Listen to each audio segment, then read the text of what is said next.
We're actually going to do... All right, guys, I figured I'd intro this with the helmet on because Derek Putnam is the voice of Sick Week and pretty much the voice of all Sick the Mag events. So I figured it's just right to wear my helmet that he got to announce me, winning in to intro this. So obviously you guys probably have heard Derek Putnam's voice quite a few times. If you were listening to any Sick Week coverage videos, it was in the background of my videos probably 45 different times, but you always do such a great job at announcing who everyone is and not just me or the other people that are more, and not even well-known, but more easily accessible information, I would say. Mm-hmm. Because a lot of people, they might have this awesome car, and then you even click their Facebook, and there's not a thing about the car at all. And you're like, oh, how am I supposed to know what this thing is? It happens. I'm sure it happens worse to you than I deal with. Yep. For everybody that watched, I'm sorry, because I actually watched Alex Taylor's videos recently, and the fact that, except for Gainesville, because Gainesville doesn't have the best speakers for the staging lane area, but at South Georgia especially, I can hear me in the car in her videos way too loud, and I'm already loud as it is, so it's like, I'm sorry. I'd be tired of that after 6 days, too. Maybe 5, because we did technically rain out day 0. But as racers, we tune that out so much. I mean, you've done enough racing to know, like, once you're in the car... You're kind of focusing. Yeah, you don't hear any of that nonsense going on in the background. Yeah, but before we change topics, because I know you and I do that a lot, even when we're not in here talking. So the one thing I will tell you that I will give Adam Dory a nod to, somebody that you've interviewed before. Yeah. The great thing about Adam is he's an enthusiast. So both of us have been able to be on the opposite side of the spectrum. And one of the things that he has beaten into my head is I'll go out and just start walking around and looking at stuff. Well, what he kind of guided me towards last year at Sick Week was go to the tech line and walk around and look at cars. He goes, if you see something that you don't know, he goes, go over and talk to the owner, find out if it's a new build, find out what they've got, et cetera.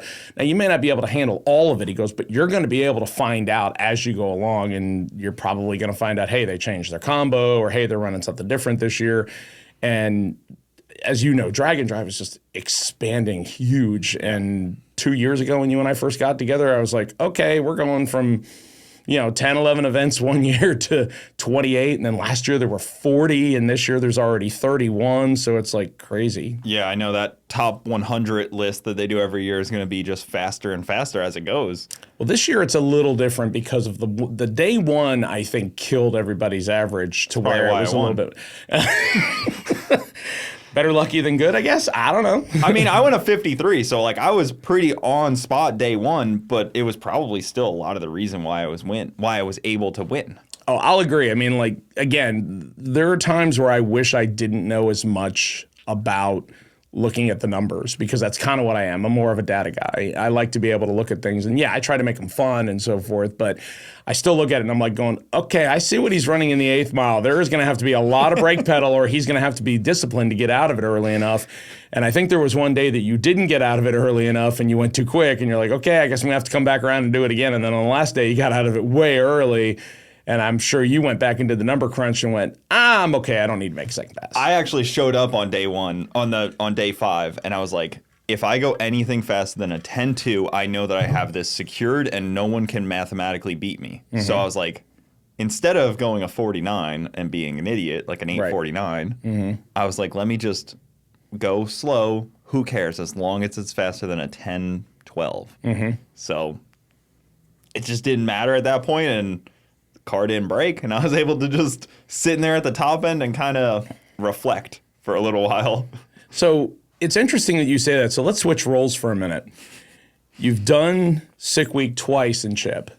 That's a car that was always a street car. It was able to just make adjustments, figure out what you needed to fix from year 1 to year 2, because I think year 1 you had a little bit of a cooling problem, and then you got here, and that was kind of where, that was the first year that Bradenton held it. And then you skip a year, and you bring a car that is street legal to an extent, but it has never really done anything like that. So let's be honest about it. I mean, how nervous were you?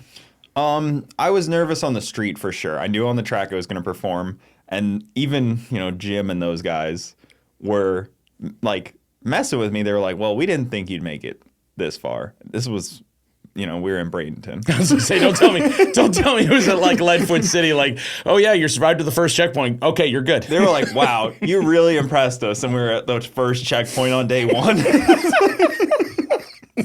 That's a vote of confidence. And I was like, all right, hang on, I got more. Yeah. But I mean, we were surprised by that because, like I told other people, we were at Doug's house on Christmas Eve. Mm-hmm. And that's when we decided, Brett and Jim and Doug were hanging around. And that's when Brett, said to me, the car's too slow to not be a street car, drag and drive car. That's right. I forgot about that. Yeah. And this was just Christmas Eve. That's right, because you had brought it up. And I had the he ticket brought it already. up at the Christmas tree drags. I remember it came up around that time, and I'm like, those are the kind of things your friends tell you, but dude, that's rough. That hurts. It hurt, it definitely hurt. But, I had the ticket already because I've already done a few. So I already had the ticket. I was making sure I was going to go with something because last year I took off because CJ was born in December. So I was like, all right, kind of probably the best idea to hang out. And then it just kind of seemed like it worked out. It was one of those deals like, all right, what would stop us from being able to do it? And? Nothing. So we tried it, and it worked out. And like you said, too, I got lucky that I won Sick Week Freaks because you were saying that there would be some other cars that would have beat me if not for day one or if other people showed up. That's the thing about a drag and drive, though. You can't... Actually, I'll back up for a second. The thing about a drag and drive that took me a while to get used to is I'm very competitive. I'm a guy that raced bracket and index stuff for 3 decades. So to be able to pull yourself away from that and get to the whole factor of you need to finish. Because a lot of people forget that idea. Like I'm going to bring up somebody, for example. Houston and Kate McLean, the couple that I married on the starting line in Orlando last year, which also was just You weird. didn't get married to them. You married. No. You were the officiator, right? Is that the correct word? Officiator? I don't know. It sounds pretty Sure, cool when I said it. Obviously, both of us are still sleep deprived from sick week, so okay, sure, we'll go with I it. have a loose grasp of the English language. I understand completely. My autocorrect catches me more oftentimes than not. So, the funny thing is that he was kind of in the same place. He had raced 850, 860 index stuff. He had run FL2K. So on his first pass at Orlando in 2023, he ran like a 14-second pass. He had some problems. Then he comes back and he goes 840 something. So he's running 6 street race 275, which is an 850 limited category because of the cage. So he's messaging me and he's like, I don't know what to do. He goes, do I wait? Do I not? And I said, this is going to be hard for you to accept. You need to turn the 14-second pass in and you need to get on the road. And he's like, okay, explain why. And I said, if you wait 2 hours and you make a pass that is too fast or you have problems again and it doesn't significantly improve your position, now you're getting on the road 2 hours later than you should have. You're still got to drive a certain distance. You've never done one of these before, so you don't know what you might run into. And that's going to continue to domino as you go through the rest of the week. Your lack of sleep at some point is going to catch up with you, and that is what a lot of people don't think about. And every year there's a lot of new people that come in, and some of them, thankfully, have had it beaten into their head of, hey, goal 1 is finish, not set the world on fire. And even somebody who's done this a bunch, like Jim and Doug and Brett LaSala, for example, they'll all tell you the same thing. It's like, yes, to run a big number is impressive, but you got to get to day 5 first to do it. And obviously, feel bad for Doug with what happened, but he was trying something. And it's one of those things where it sucks because the conversation came up not that long ago of, well, such and such has been faster than what Brett ran. It's like, yes, he has, but not in a week that he finished. So sorry, the record doesn't count. I don't write the rules. I'm just stating what happened. Absolutely. So Larry Larson, right? He's the only other one that's done 5s on a drag and drive, but he didn't finish, so he didn't get the correct 5-second average or even that. It's like doing a pass at a drag strip, not in competition. The record doesn't count. Correct. And so, Larry would probably agree with that. Realistically, yeah, he's been interviewed a couple of times, and I don't know what really to take of it because let's be honest. I mean, when you abuse your equipment to the level that some of these people are doing it, it's not cheap. I mean, you're talking about where. In LaSala's case, I'm going to guess. I don't have any factual information for this, but I'm going to guess that you're going to make a certain number of runs, and the motor's going to come out and get freshened. And don't get me wrong, it's very impressive by what he does. But people need to be realistic when they realize the fact that when you're making 3,000 plus horsepower out of an engine, it's not going to last all year. It's not going to last half a year, especially if you make north of 2 dozen passes. It's probably going to come out and get new bearings, new rings, etc., and it's going to get put back together again. And that's not cheap to keep doing, especially when there is no prize money. But that shows you what drag racing, in my opinion, and you and I touched on this a couple of years ago, is you can put whatever restrictions you want, but people are going to continue to spend stupid amounts of money even when the prize is that. Yep, a helmet just because and of the fact that plastic trophy. Correct, but it's just because they want to do it. Let's be honest. There are people that'll never do anything outside of a test and tune, and they're fine with that. Okay, there's no chance of you ever getting an award, no chance of you ever winning a class, no chance of anything other than, let's be honest, internet glory and bragging rights. Some people are okay with that, and that's fine. There's nothing wrong with that. I feel like the whole we have to pay buku amounts of money or you have to be able to put some kind of carrot out there at the end, it detracts from the whole reason the drag and drive is getting as big as it is, because it forces you to get back to the idea of let's use these cars and trucks for what they were originally intended for, which is to be able to do more than one thing. Yeah. I mean, don't get me wrong. I'm going to have a race car at some point in my life, but until now, I've never owned a pure race car. And the reason why is because I refuse to let something sit in a garage for 3 to 4 months and not be able to use it for anything other than going to the racetrack. Now, as you and I both share, we have tracks not far away from us. We're lucky. There's people like Adam Dorey that his closest track is hours and hours away from him. He moved farther from his track. Correct, though. he did. That was a crazy decision. Yes. Now, the good part is I moved closer to a track. That's true, you did. Now, the good news is that Sturgis supposedly is going to get their stuff back together for this year. Because I wrote a story about it last year, and the guy who is part of putting it back together actually reached out to me about his schedule and so forth, because I think he would like to do something with SICK, but I don't know. We'll have to see what happens. Yeah, that would be cool. So to touch on the 5-second deal, yes, where a reason why I don't think it would count if you don't finish the week is because anybody with a 5-second car, a pro mod, can roll up and make a 5-second pass on day one, say, oh, sorry, I broke. And then they'd be like, well, I was the only guy that went 5s on a drag and drive. And it's like, well, sure, but you didn't leave the first track. Right. So it could have no cooling system and just run a 5-second pass. And correct. So that's where I think it's like, okay, well, it probably has to complete for it to be considered in the standings. It's the same with like X275. You got to do it in competition if you want to have the fastest X275 pass. Right. I mean, I hate saying it, but the internet and social media has literally made it to where there are micro records for everything. And don't get me wrong, a lot of the stuff is still very impressive when you consider how fast technology has allowed us, or how quick technology has allowed us to go. But there is still something to be said of, okay, you ran that in private testing. Now let's see you do it on a racetrack where there's 300 more cars or even 200 more cars. So the prep isn't going to be absolutely perfect every time you do it. And let's see you drive 500 to 1,000 miles. And let's be honest, some drag and drives are a whole lot more brutal than others are. Like ours, yes, there's a decent amount of mileage.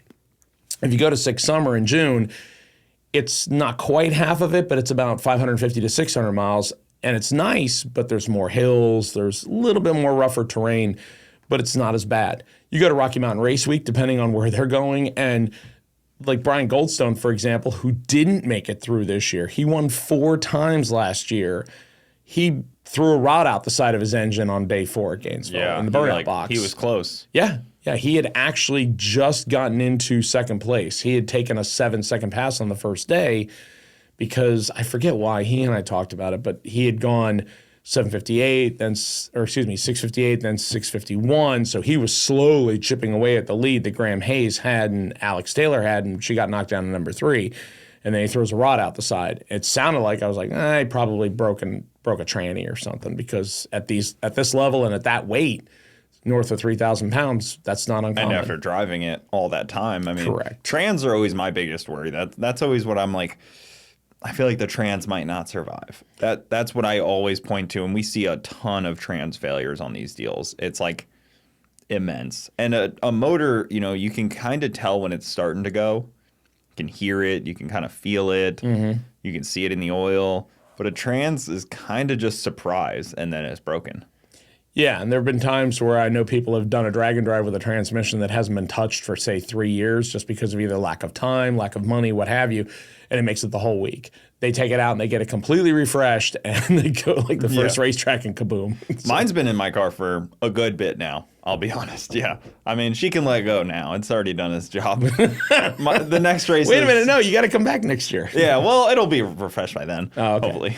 The next event will be that Little Gangsters that Jimmy Dale is doing, the 530. World Series Pro Mod. Yeah, Index. that should be fun. Yeah, I'm pretty excited. $10,000 on top of the buy-in. So it's $300 buy-in and then 10 grand on top of it versus what, $550 buy-in, $0 on top of it. Right. But let's be honest, you're going to wade into a Shark Tank in the 530 class. Yes. Because let's talk about that a little bit. It's a no time. It's 530 index. Not only is it no time, Which I don't even get. Well, hang on. I'll explain. So this is, in my opinion, this is the reason that anybody that wants to run heads up, if you add an index into it, yes, it's not as appealable as first to the finish line, but it is the way to be able to control everything to where you're still going to have a decent turnout. Let's be honest. The 850 classes, the reason they're so popular is because, for lack of a better way to say it, it is easy to make power to go 850s. Oh, yeah. So There's a Miata that does it. yeah, Matt Lanfear's car. Yeah. I mean, granted, yes, he's not kidding. doing it with a drop-in motor. I mean, when he blew his other motor up last year and he put a replacement in it, it ran 11s, but I don't think he was trying. I'm just messing because it's Matt. Yeah, well, Matt deserves a little bit. He's of a that. good sport. He is. I mean, and not only is he a good sport, but his wife is. I mean, hell, they stayed up all night at Gainesville last year, put a different motor in it, drove to South Georgia on no sleep, made like a 13-second pass, and then they slept in their enclosed that they pulled behind it for like 3 hours. We were at Arby's with him this year, hanging out for a little while in Avon Park. But the 530 index makes it easy because they don't have to do 10 hours worth of tech on every car and make sure everybody's up to it's basic rules. The same level. Small tire. Here's where, in my opinion, I'm not going to tell you that you don't have a chance, but I am going to tell you that it's going. Just hear me out. Like I said, I'm not insulting you, but I'm just being honest. It's rougher than most index stuff that you're thinking of, and let me explain why. When Jimmy came up to us and talked to us at PRI about incorporating his event for one of our SICK events that we're doing this year, so we're going to do it at SICK on the Green in May. So it's a great idea, but then the twist is you have to know what your car does. Because with a 530 index, that means there's a breakout. Whether it's on the board or not, it doesn't matter. The breakout is still there. Now let's go the next step. You don't get a time slip. So you don't know what your car is doing. So short of, I'm going to assume, having a draggy, pass or fail, you're not going to know. You might put a 530 tune-up in it, and depending on the weather, it might go 520. So you're really going to be battling all these different things while you have somebody right next to you that is probably in the game as well. Because when you pay 10 grand to win, you're going to get everybody out of the woodwork, whether they're really competitive or they're somewhat competitive. That was kind of what I joked with him. I was like, all right, so is it going to be a 64-car field? Right.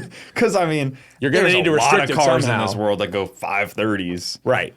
So I would assume that they're going to have some way of either putting a cap on the tickets that they sell, or there's going to have to be a qualified field, like, say, Yellow Bullet, for example. Because the 850 class that they run at Yellow Bullet, very commonly, that 64-car class is capped at like 853, 852, something very rough to get inside of, and you only have so many qualifying shots. So if you don't have your stuff together, you ain't getting there. Yeah, and I always worry too. I was telling Jimmy this. I'm like, we're little fish at a big field here, a big pond. Yes, and it's rough going to a race where you're like the littlest fish there, and like the pro mods are they're center stage. They're up here.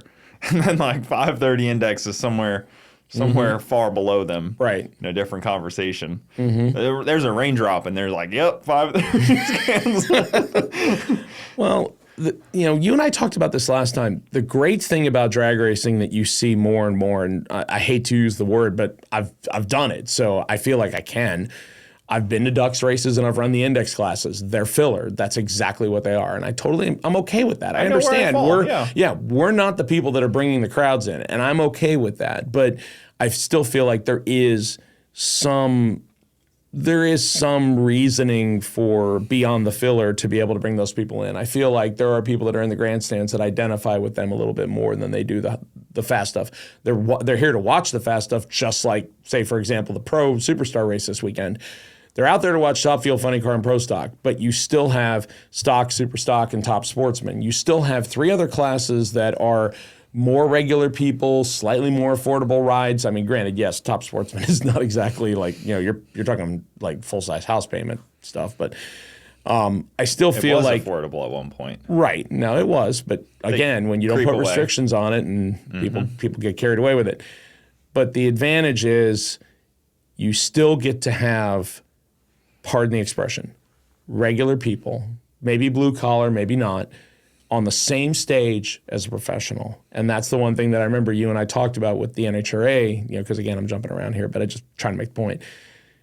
You can have them at the same event, the same weekend.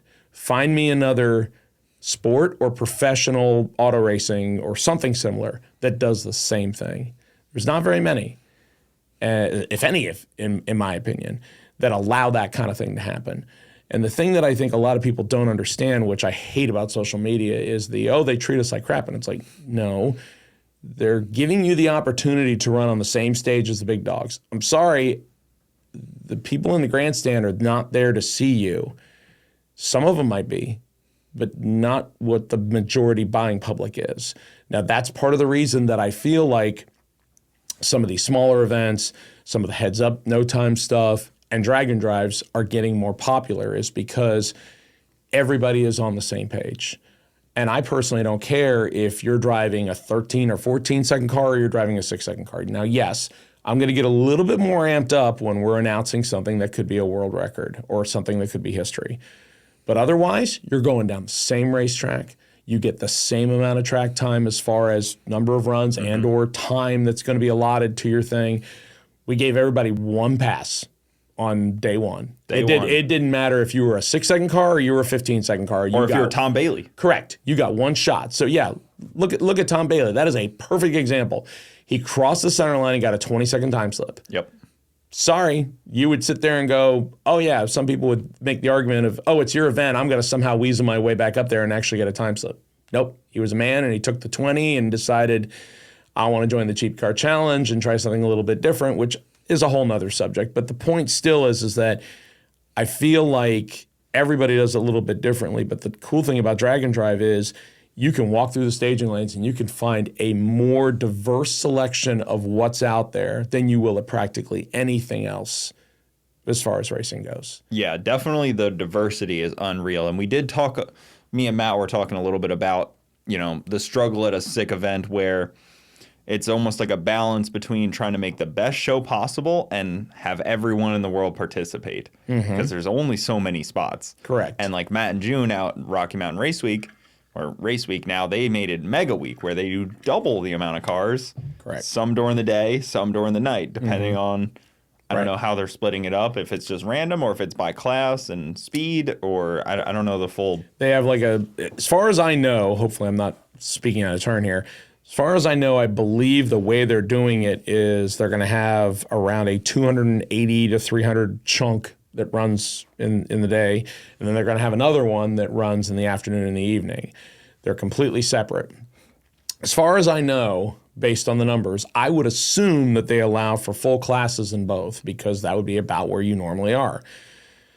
From what Adam Dory told me, he is going to announce one of them, and then Chad Reynolds from Bank Shift is going to handle the other one, because if you tried to handle both by day 2 or day 3, you'd be a zombie. Yeah. Now, interestingly enough, what Matt decided was if you want to double and you want to run them both, you can. And there's actually people that went, sure, I'll volunteer for that. You just don't even have time to go to the next track, though. And there's a guy with there's at least one guy with a 7-second capable car that's doing this. And I found out from talking to him that you have to make 2 runs per one. So it's not like he gets to show up at like the 10 to 3 and go, okay, I'll make one, and then I'll get out there as soon as we start the second one, and I'll bang my one off, and then I'll jump on the road, and hopefully I'll get a couple hours of sleep. You have to make 2 per thing. And it's like, whoa. And in a 7-second small tire car, that's not necessarily a 5-10 minute turnaround. I mean, it can be, but most of the time it's not. I mean, whoever that is, we can make it more difficult for you if that's what you're looking for in your life. We can figure out, like, make you walk through fire or something before you have to get in your car and leave. Like, hey, you got to walk over these nails, actually, to get to your car. Like, if you want more difficulty, we can figure it out. Yeah. I don't know. It sounds like he wants a more difficult experience, and Matt can make that happen. Yeah. I mean, again, to take a step back, because we, like we did the first time, we jump around a little bit, and that's mostly my fault. Brian Goldstone, for example, I don't think has either done Rocky Mountain Race Week before last year, or he hadn't done it. He hadn't done it in a So while. we're talking the Javelin, the red, the AMC black Javelin, the one with the red, Javelin, the big tires. Correct. Really nice car. Right. It's been like 640, 650s. Yep. So he did Rocky Mountain Race Week 1.0 last year. There was a section of road that was so bad that it peeled his oil pan open. And the only reason that he was able to still make it is because there was a drive day because of how long they had to drive. And he was like, it's 90, 100 degree heat. I'm trying to weld this thing up underneath the car and, that kind of thing. Yeah. And he told me, and this is not a dig at Matt and June by any stretch, but he told me, he says, when I get the Pro Mod done, his 54 Corvette that he bought, which ironically enough kind of ties into what you and I talked about early, it's a Pro Mod car. It was run in NHRA and similar series Pro Mod by Melanie Troxel, and then it was pushed on a shelf. That's the car that he debuted at PRI, and he said, I am not going to run this car until it's sorted. He goes, but the Javelin will still make an appearance even if this car does get sorted. I plan on running the Javelin at Rocky Mountain Race Week. Well, that should tell you right there that is really, really rough as far as the roads that they normally take and how hot it is and how much it beats up on stuff, and the fact that they have they have one car that has averaged in the 6s in their entire 11 years. Well, this year would be 11 years. Larry Larson is the only person that's ever averaged in the 6s. So that should tell you something. Yeah, it's hard, and the tracks aren't as prepped, and I Correct. know is his new car the Coyote car? Who? Brian Goldstone? Or is that a different car I'm thinking of? No, it's a different car you're thinking of. Okay. The Pro Mod, Coyote Pro Mod looking deal. Right. That was So, at PRI. yeah. So I'm trying to think which one you're talking about because I saw it, but my brain is or like something. Oh, you're thinking of Ryan Hargett's car. Probably, yeah. Which was a nitrous Pro Mod, and I think either his dad drove it or he drove it with his dad, and it's been kind of sidelined for a while.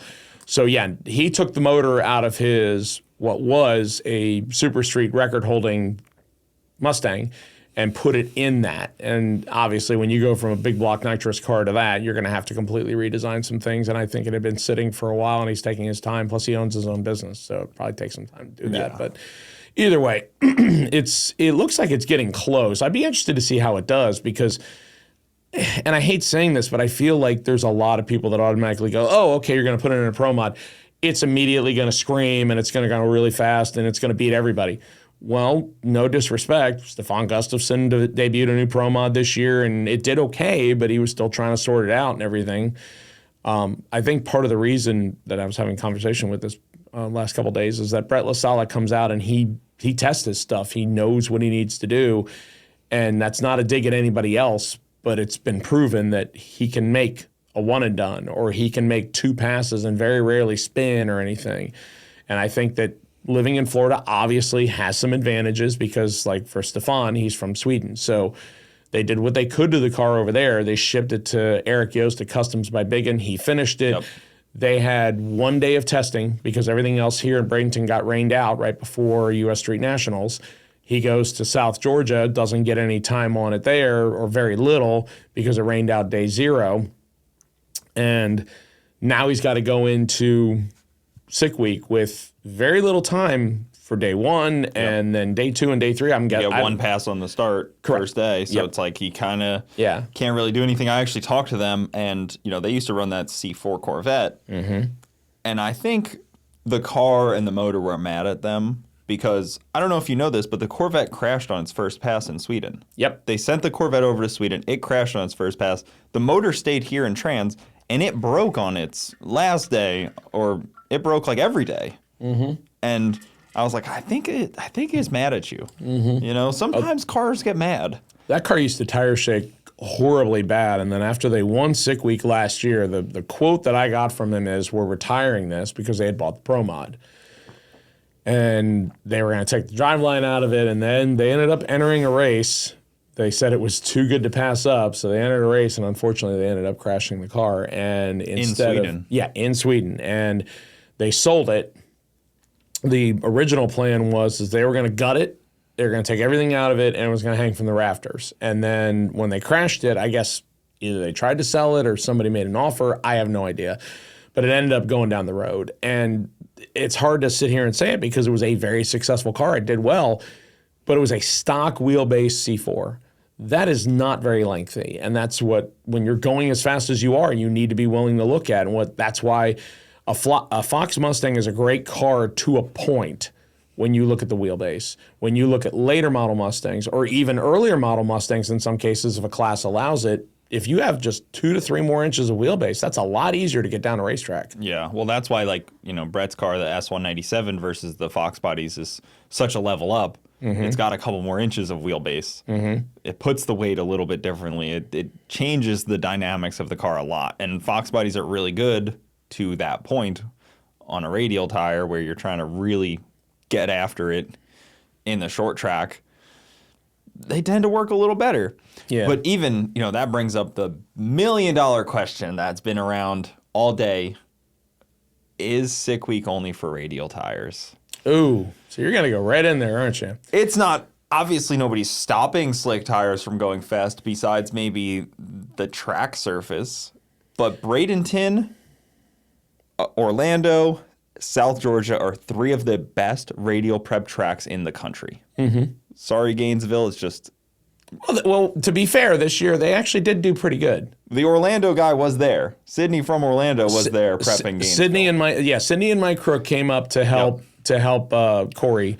So yeah, I mean, as far as well known, I know Gainesville is your home track and all, but as far as like well known nationwide, I agree 100%. Yes, Gainesville is more well known for a slick based surface, and as you and I also discussed last time, part of that is because I feel like Orlando, South Georgia, and Bradenton also test a lot more than Gainesville does, and I think that helps.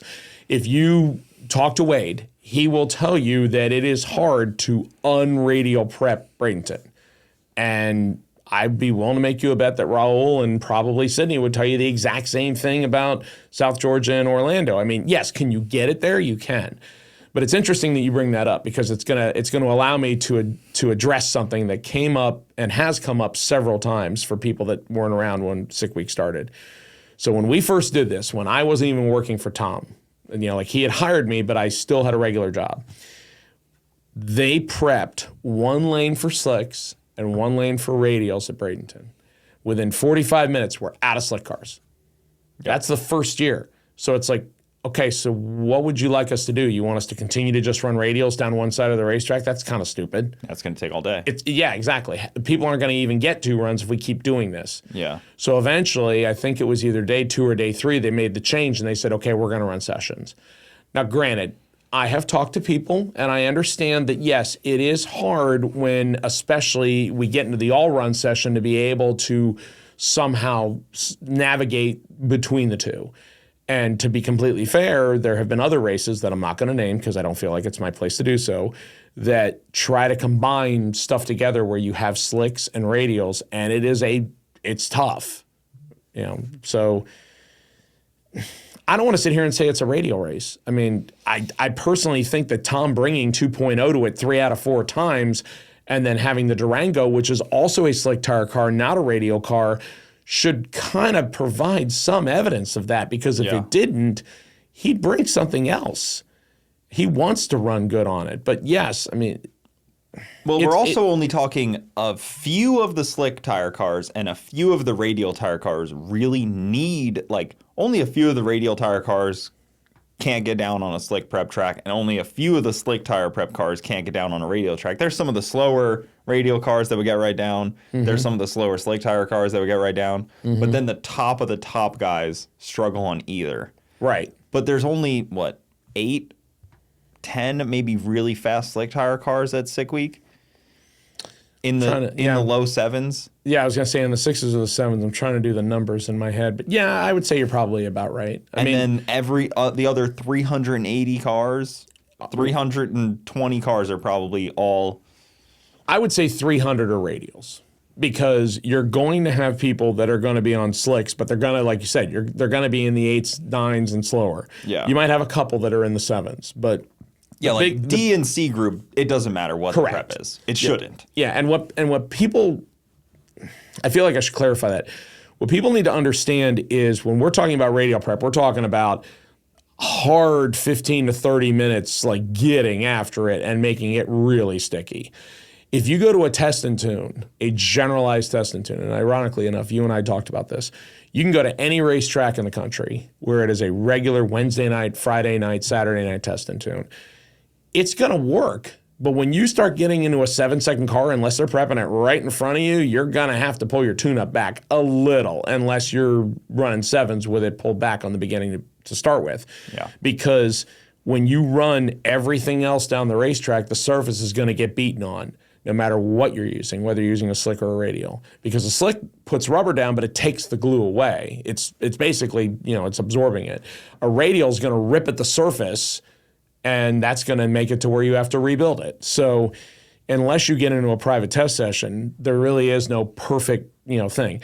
Now, with all that being said, the hard part is there are people whose cars are set up for slicks. And if you pay attention, and I'm not going to point out who, but if you pay attention, there are people that'll rattle the tires when they go up there. And that is because, yes, unfortunately, it's probably a little bit more radial prep than it is slick, but it's not done deliberately. And even a slick tire track is going to be, you're going to have to negotiate it. If you go to an NHRA event that is more slick heavy, you are going to not be able to just get aggressive with a radial. Like, for example, if you take Rhett LaSala's car as it sits and you go to a slick prepped surface, like let's take the Pro Superstar race this weekend. If he goes out there, more than likely he is not going to try to attack it and go 1-0 anything. I mean, I'm not saying he can't, and I'm not saying they won't, but the odds are they probably shouldn't and wouldn't. Just like a slick tire car is not going to go up to a radial prep surface and go, sure, I'm going to get aggressive with it. It's going to rattle the heck out of my teeth, and I'm not going to get anywhere, and I'm going to end up with broken suspension and possibly transmission components. Likely transmission. We saw that a lot on the... Yeah, Alex broke some stuff, and Morris broke a Mogus few. broke a thing, yeah. Yeah, even Tom broke, I think, a few different gear stuff on his deal. It just happens. Once those tires start rattling, they're so big, they can only absorb so much of the rattle. Mm-hmm. Yeah. And it's tough because, it's unfortunate because there are a lot of the fast cars. So as a spectator, I consider myself a participating spectator on these deals because I enjoy watching and enjoying the race as much as I enjoy being in it. Mm-hmm. So it's tough as like somebody who wants to see these cars go down the track and want them at these events, knowing that this big, giant, whatever, 32-inch wide tire can't get down is a little sad. Yeah, and to kind of give some backstory to that, when I was younger and I found out that the way tracks are prepped, especially for like, let's say Pro Stock, for example, when you're looking at an NHRA Pro Stock, because of the RPMs that they run, they actually want a little bit of tire spin. Like they don't want to dead hook the tire. They actually want to be able to have it spin because that keeps the RPM up, and then that makes it where the run is better. Now, if you try to explain that to somebody that doesn't understand how it works between clutch and everything else, it could literally be a kind of thing. The other thing is what a lot of people don't understand is when you go to an NHRA event, because of Top Fuel and Funny Car, the way that they set up their clutches, you have clutch dust. So that completely changes the surface. So there's all these things that are in play that people don't look at. And like you said, this is the only thing I hate about social media. It's very easy to judge what you think you know without having the full details. And maybe that's why I don't post as much as I used to, unless it's story related or what have you, because I feel like with the number of racetracks that I see closing, and I'm not going to sit here and make it sound like it's doomsday, but for example, like Garrett just bought half of Bradenton, which is awesome. The fact that Palm Beach might that's a whole separate topic if you want to go down that road. Conversation with Raul about that. Yep. So, I'm not going to sit here and say that we're destined for, failure if people keep speaking their mind. However, the problem is people get their information without looking into things. I did a story probably 3 months into my first year. It was right after you and I spoke. Tom goes, let's do something funny and see how many people don't actually read the story. Let's tell them that we're going to put 6 Seconds 2.0 into Radial, which is only limited by the tire. And people lost their minds. But they didn't read the story where we even said it's a spoof. Yeah. We said it right in the print. So we're talking a 235 radial tire, which on is a Pro the Mod. Smallest radial tire you can find. 26 by 8.5 inch wide tire, right, Yes. on a Pro Mod. Think about how goofy that's going to look to begin with. The person that won this year went like a 480. Right? No, he averaged 499. 499, yeah. So Which I hate to, which I'm sorry, I hate to say it like that, but when you look at the fact that Jordan Tuck and Devin Vanderhoof went 460s in 2023, and then last year Matt Moore from More Race Chassis went in the 460s, 470s. It's like then you move it 3/10. It's like that's a big And the swing. rules didn't change. No, the rules were the same. The rules were the same. It just got harder on the cars that were trying to do it. I think Matt Moore was there and he couldn't. I think his car was. He didn't want to do it. He was actually running modified. Yeah, he had 275s on. Correct. And Devin was kind of the same way. He basically said, we've come out, we've done what we needed to do, we proved it. He said, if somebody resets the record, we'll come back after it. But he knows that you got to pull it back. And it was funny because Michael Ward, the guy who won Super Street with his Orange Nova last year, he came out and ran Ratty Radial. And I watched him smoke the tires, not spin, but smoke the tires off the starting line 4 times during one of the test sessions. And everybody thinks, oh, yeah, you'll just bolt these on here and you'll be fine. And it's like, no, you have to completely change the way you look at things. No, I'm going to do it. I'm going to bolt them on there and you watch. I'm going to be fine. Okay, cool. I'm down with pull that. any power go out. ahead. It's going to go faster to the 60-foot without any changes. I will watch. gladly eat crow when you get there. Someone just has to lend me a set because I don't want to buy a set for testing. We can call it Matt Lamphere because I know he ran it the first year we did it, and there was an 850 cap on it, and that was the helmet that he won. So anyway, you were talking about putting them on 2.0. People didn't read the article. 2.0 would never fit these. It would drag on the ground. It would legitimately drag on the ground. But common sense went completely out the window, and everybody started commenting about how, oh my God, it's going to kill the class, and I don't know why he's doing this and whatever.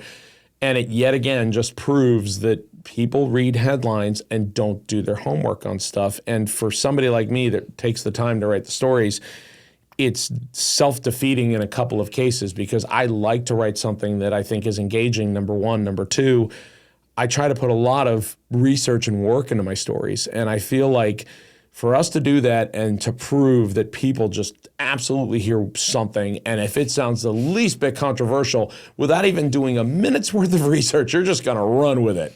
I even do one worse. I don't read the headline. I just read the comments and base my opinion off of that.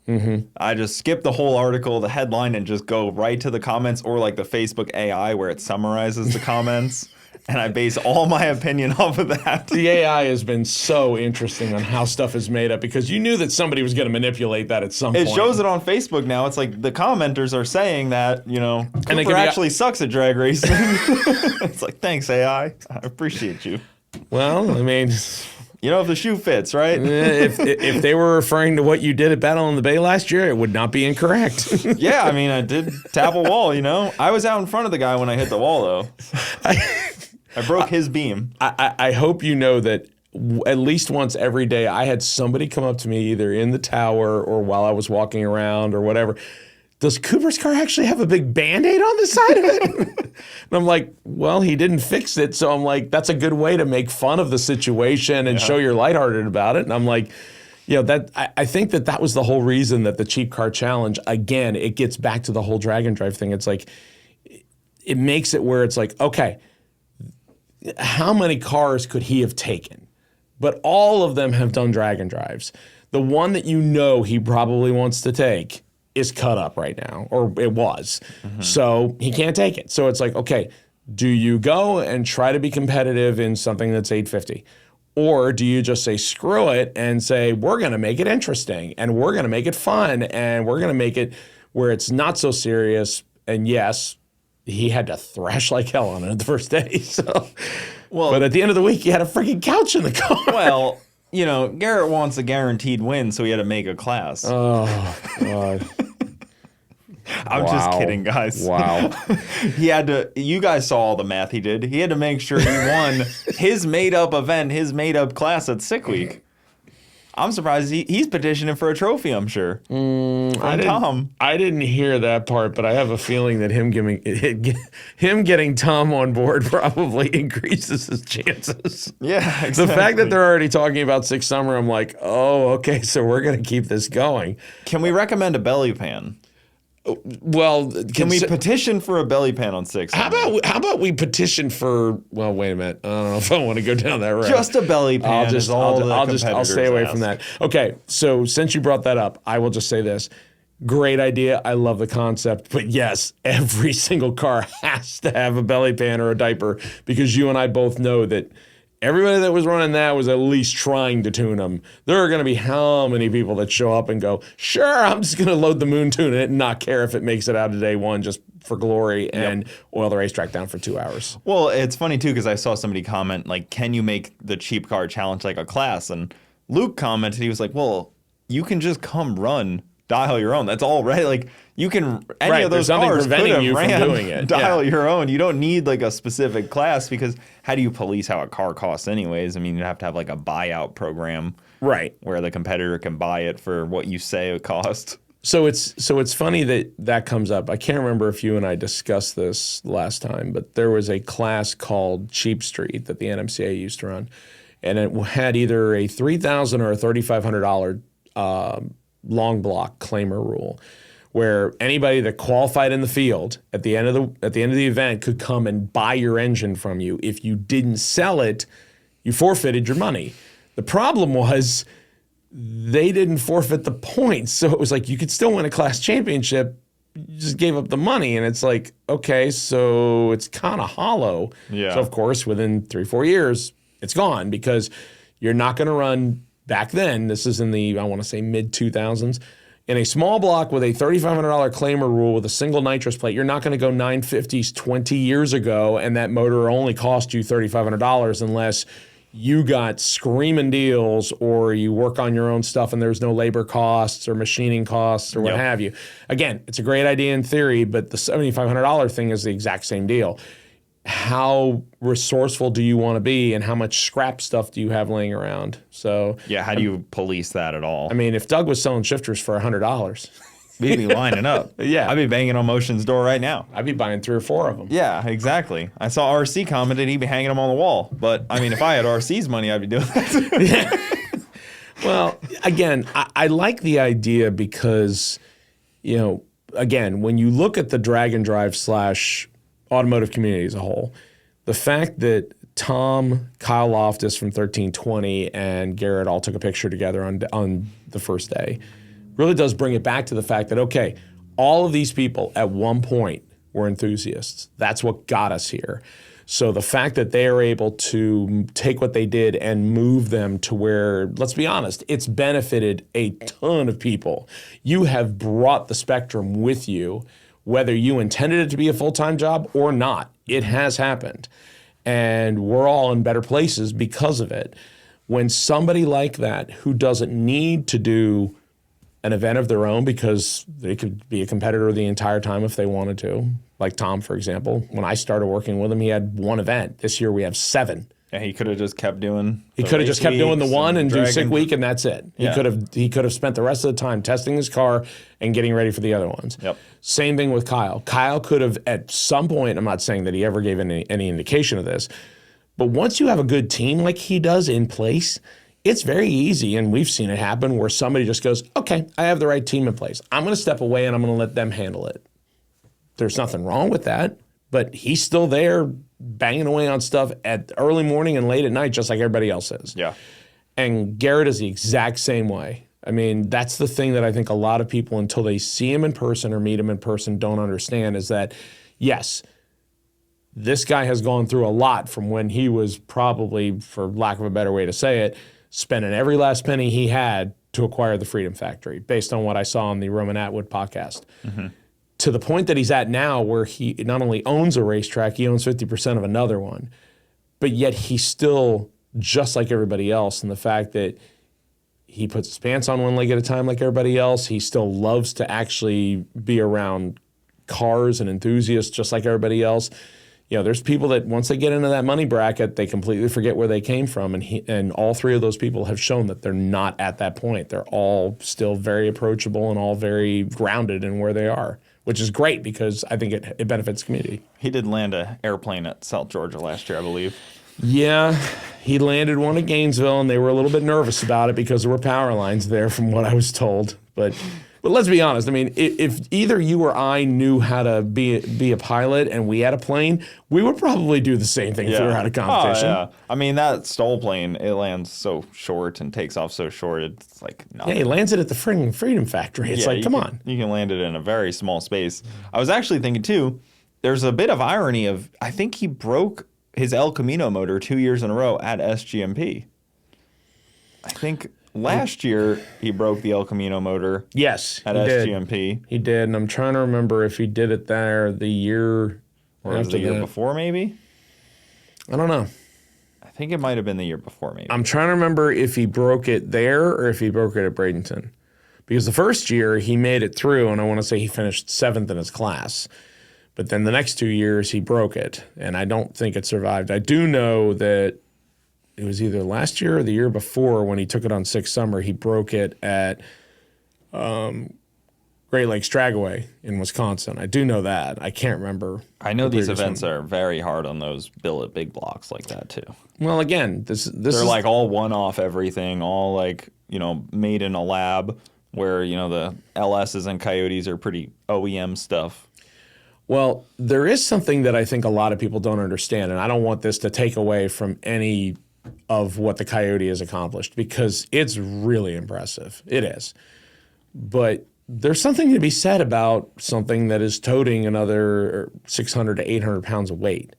And I think you would agree that when we talked about transmissions and how long they'll last, torque plays into that. When you have a big block and it makes a gob full of torque, and then you have a small block like Brett's where it needs RPM and it doesn't make the torque that a big block makes that's making similar horsepower. At least you don't make torque. Right. That's the kind of thing where the weight, the torque, the initial shock to the chassis, all of those things contribute to the fact that, let's be honest, the El Camino, even though, yes, it was never built to run as quick as it was was heavy. It was heavy, and it basically made it to where, okay, this thing needs to be completely rethought out. Even Brett's car, for example, you take 2.0 over 1.0, and it was the exact same thing. He went from one chassis to the next, lost it, I want to say probably somewhere between 7 to 10% of the weight, and just kept refining the motor program. He didn't make leaps and bounds. He just changed small things. You go from 2.0 to 3.0, and now based on chassis tags, I've never still found out how light it is, but I do know that a Pro Mod tag, you're not supposed to be able to surpass 2,800 pounds. The previous car was right at about 3,000. Yeah, it's interesting that, those red Pro Mod stickers chassis tags, are popping up more and more. Devin Bender, who have had one on his, you can't really say steel roof because it's a convertible. It's a convertible. But it is still a steel car. Technically steel roof by definition. I guess that's how they would technically, because, and this is something that I think at some point steel roof and quarter. Well, here's the thing. So I think the rule makers at some point are going to need to address the whole steel roof and quarter to put some kind of an addendum in them for a carbon fiber roof, because let's be honest, there are more and more cars that either have made the switch or came with a carbon fiber roof originally, and they're getting classed out for not having it. I don't know how you rewrite them. I'm not a rule maker, but yeah, Devin's car, like a lot of people seem to think that it didn't have a real top, like it was some kind of like say Matt Lamphere's deal, which I'm not insulting him either, but his has a hard top on it.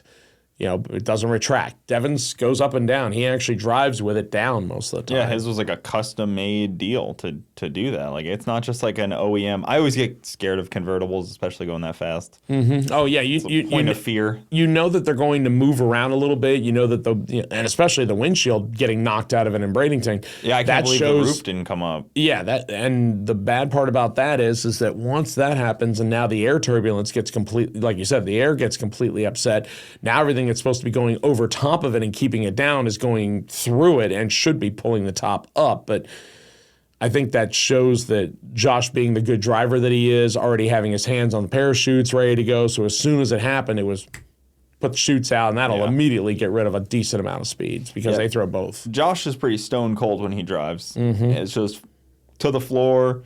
I don't think much really phases him, from my understanding, because I don't think he even lifted when the windshield came in. I think he stayed in it for another couple hundredths there. I mean, let's be honest. When you're traveling, and I think you would agree with this. I'll throw you a bone here. When you start going as fast as even low 8s to 7s, by the time the human body reacts to something happening, and then you adjust for it, it's like probably 3 to 5 tenths of a second. So everybody that thinks, why didn't you get out of it sooner? It's like a human being can technically only do so much. Now, granted, yes, there are exceptions to the rule and everything. But yes, you have to be willing to have no distractions and be focused on one job and one job only. And I have been a very methodical, have a routine on how everything goes together when I make a pass, even if it's an 11-second car. Yeah. Because it removes that doubt from your mind, even if it's not forefront of you. You're sitting there thinking about it in the back and it's distracting you, just like when you see something out of the corner of your eye. And what happens is that distracts you from being able to perform how you should. So I think that in Josh's case, it's like you said, it's okay. Somebody is trusting me with their car that is very fast. Things can go bad in a hurry if you do not pay attention to what you're doing. And once you shift, or once you do this, or once you do that, then the next step is this, and the next step is this, and you have to do that every single time, no matter what the car is doing.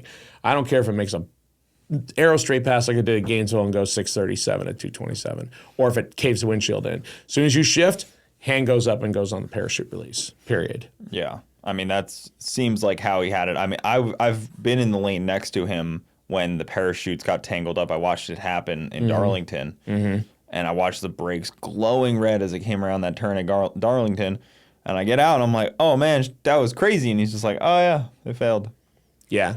Yeah, they got tangled, I guess. And he was just turning off the car, and I was like, all right. Yeah. And good race. and I forget if it was him or who it was, but somebody actually mentioned during sick week, I forget what footage it was, but they said if you don't pack the parachutes a certain way, if you don't put the lines into them a certain way, the chances of them getting tangled is worse. And I don't know how many you've seen, but I've seen enough to where if a parachute doesn't come out straight, it'll pull a car one way and it'll usually result in a wreck. Yeah, if you put it on wrong, if you mount it too high on the car, too low on the car, it'll do some weird things. I didn't even dump my parachute once on sick week. Well, I think that's part of again, you were already out of the gas. Yeah, I couldn't at that point because I would have slowed down too much and I wasn't under power through the quarter. You should have just been a boss and just dropped it at the 1,000 foot and see if it'll pull enough. I would have slowed too much down, I think. If you would have run it to the 1,000, you would have been okay. But I think my average was only like 117 miles an hour. It was. If it wasn't glaringly obvious, ladies and gentlemen, let's put it out there right now. Cooper was out of the gas early. So. It was so slow out the back. I was in first place, and I had like 120 mile an hour average at one point, and like second place was like 164 mile an hour, and then it was like 160, 158, 100. It just got progressively faster, but here I am at the top with like the slowest mile an hour average in the whole class. Yep. But again, there was only 2 people in that deal that were cage certified for faster than 850. Correct. And both of them ended up breaking before the last day. Technically, there would have been a third because who was it? He won last year. Trevor with the GTR out of PFI. He won Sick Summer. Correct. Yes. And he was registered to come to this, and they had just upgraded his cage to 750 because he hasn't run a 7-second pass. I think he's been like 8:01 or 8:02 is what he ran at 6 Summer. So he was right on that verge. His 6 Summer average was 8.3. He posted the other day and made sure to tag me that he was still the Sick Freaks record holder. Yeah. Yeah. Well, I mean, let's be honest. It's like when you look at what a lot of these motors are designed to do. Let's just be honest. Running 7s with something like what you have. Let's just take your engine. Unless you're putting it in something that's really lightweight, that more oftentimes than not is not going to see the street, it's going to be tough to run 7s. I mean, for example, Damon Elf has run 7s, but he's done it in testing. There's people that have run 5s, but they've done it in testing. Do it for 5 days and then drive the car 900 miles. It's not the same thing. And I'm not saying that like one means more than the other. It's just they're two very clearly different things.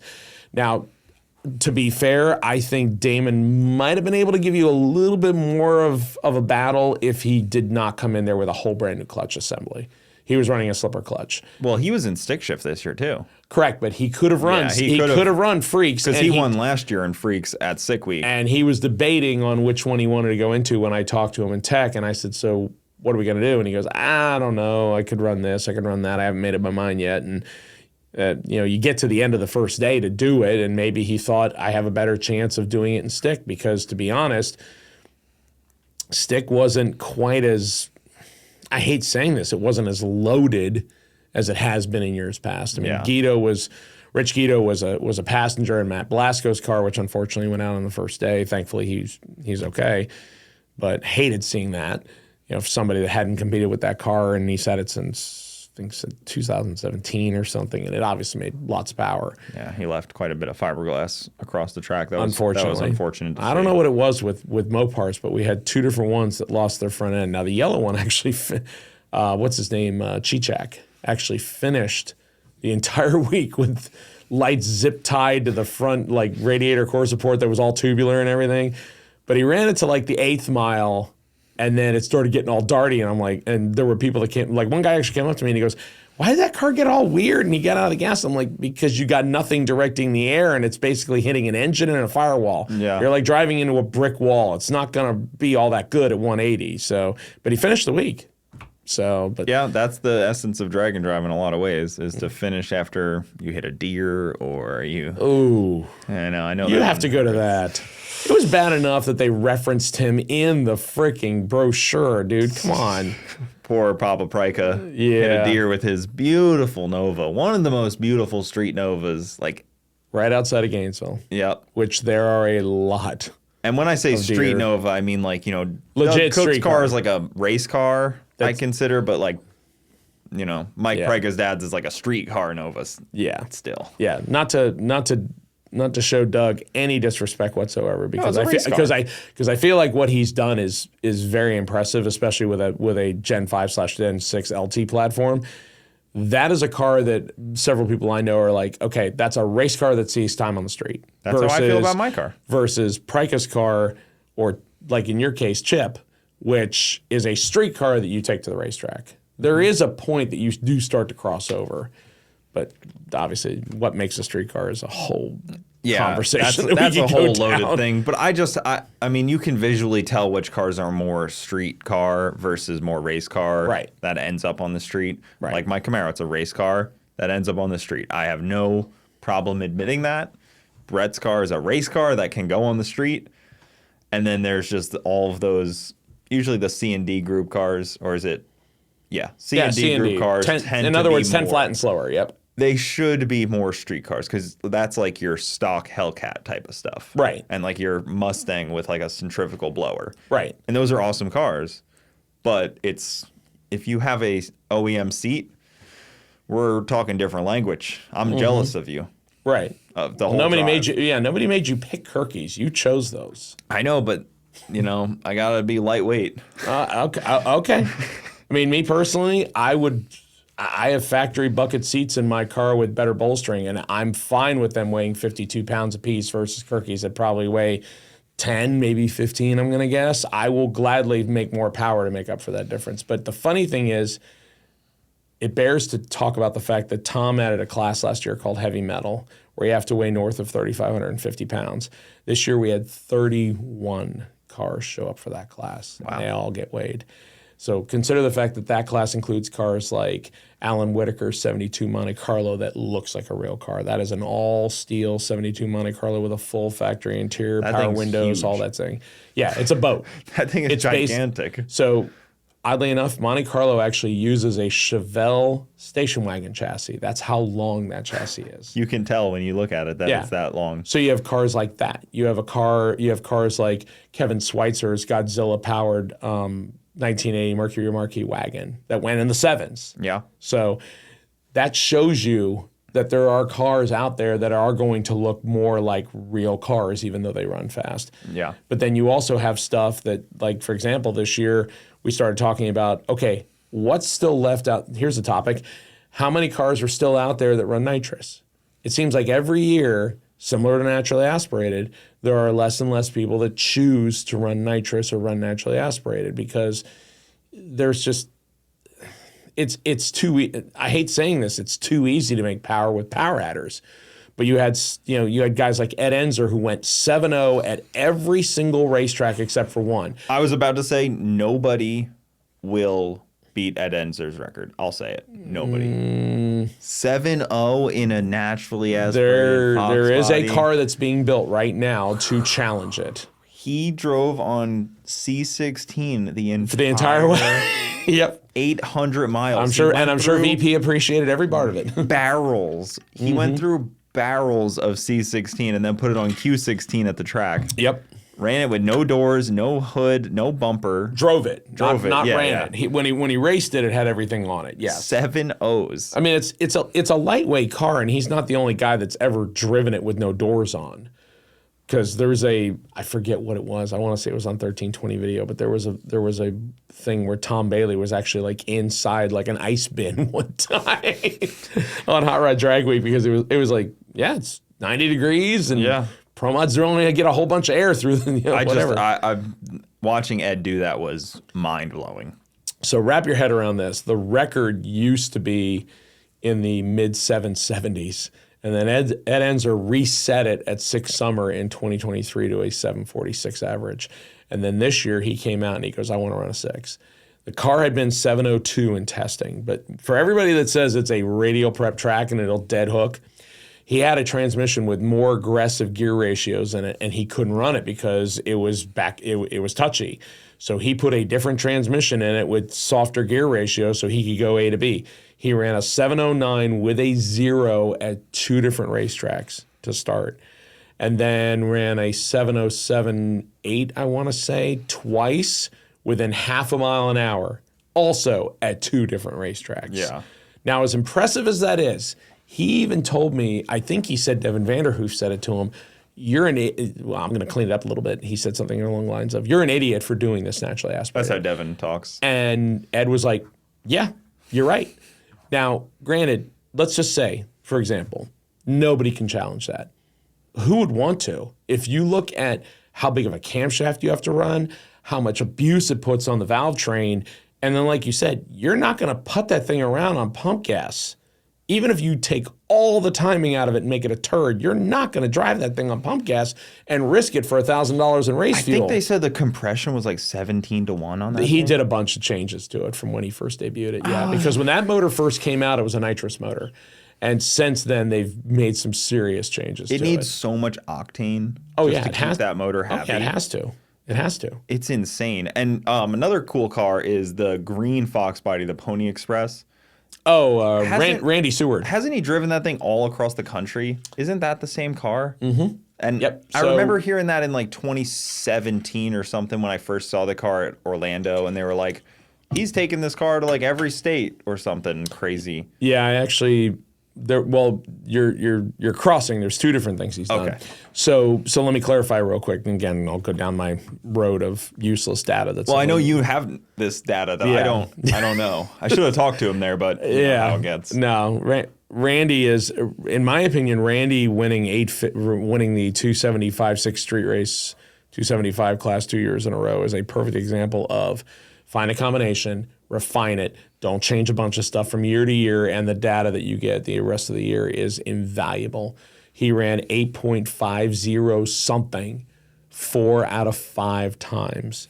The time he didn't, he goes 8.514 3 times in one day between lanes in different weather conditions. If that doesn't tell you how much data he has on the tune-up, you know. So to get the car doesn't look like it doesn't look like anything under the because, hood of it, and it looks like an older build. Like it's not like all the newest of everything. It's like, so it is a pushrod Ford. I will bring that up. It's interesting because everybody thinks Coyote swap. It does have twins, and it does have full exhaust with tailpipes. Always has. So Randy, the way Randy kind of got on everybody's radar was, even though he had success with NMRA and MCA True Street in the years past, he drove the car from New Mexico all the way to Florida, raced it at NMCA or NMRA first, won True Street, won the spring break shootout, and then drove it home, drove it back 2 weeks later, did it again, and then drove it home. And this time when he drove it home, there's pictures of the car in the snow and what have you. Now, the car is not a showstopper. It's beaten. I think it's the original paint job on it. But then since that time, he did the Pony Express where he said, I have the time off. I want to go race at every single state I can. And I covered some of it for Fastest Street Car Magazine from the NMCA and MRA. So he actually drove, I want to say, just shy of, I want to say close to 10,000 miles on a set of ET Street R radials before they got thin. Yeah, because he wasn't towing a trailer. He wasn't. No.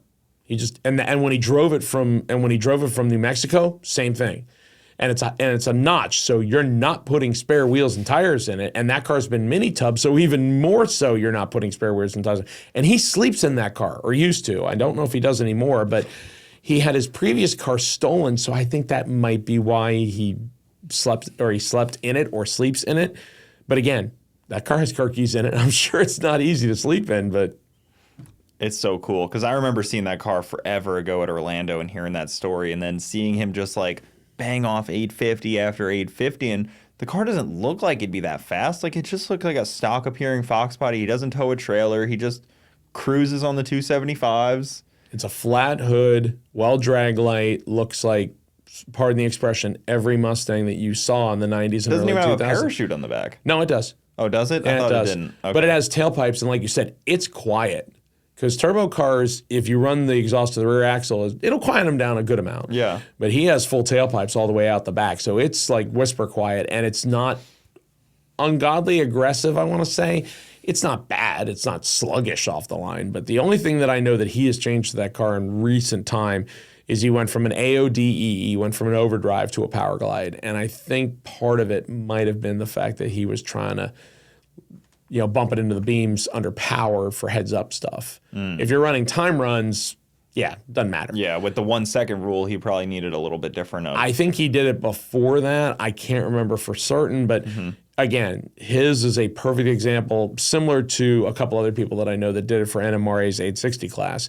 There's people that look at it and just dismiss it and go, oh, they just ran that because they're lucky. And it's like, no. So to drop one guy's name who's won 6 Summer before, there's a guy named Tim Flanders who has a Coyote swap single turbo Mustang out of the north.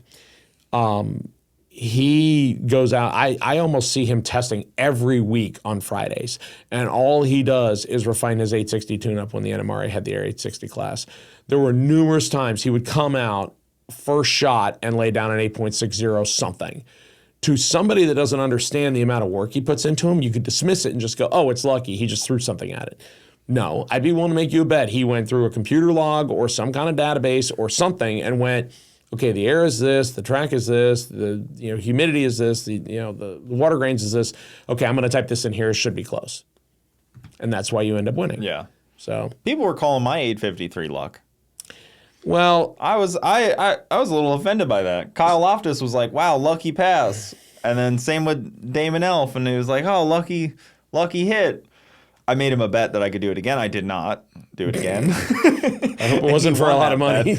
No, it's a sticker of his car on my car. Oh, yeah. Well, that's a trophy that He might have peeled it off by now. He probably didn't want it. I was gonna say, see, that's a trophy I'm okay with. I'm all right with somebody having that. That's actually a fun bet with your friends to go back and forth. Like, all right, I'll put the sticker of my car on your car, and like he had one with him ready to go and all. Yeah, you carrying a sticker is way better than me spending $50 to have Adam chug a beer. What the hell was I thinking? Yeah, exactly. You could have put a sticker on Adam's car. How would I have known? He probably would have ripped it off 5 minutes later. He lives in South Dakota. What am I going to do to verify it? Yeah, nobody goes up that way. So interestingly enough, let's flip the script a little bit. You've done a drag and drive now 3 times. You mostly do no time stuff for the most part because it's what the car kind of fits into. Yeah, I'll do the street shootout stuff that they do here at Bradenton. TX2Ks and things like that. Correct. I try to do. But let's be honest.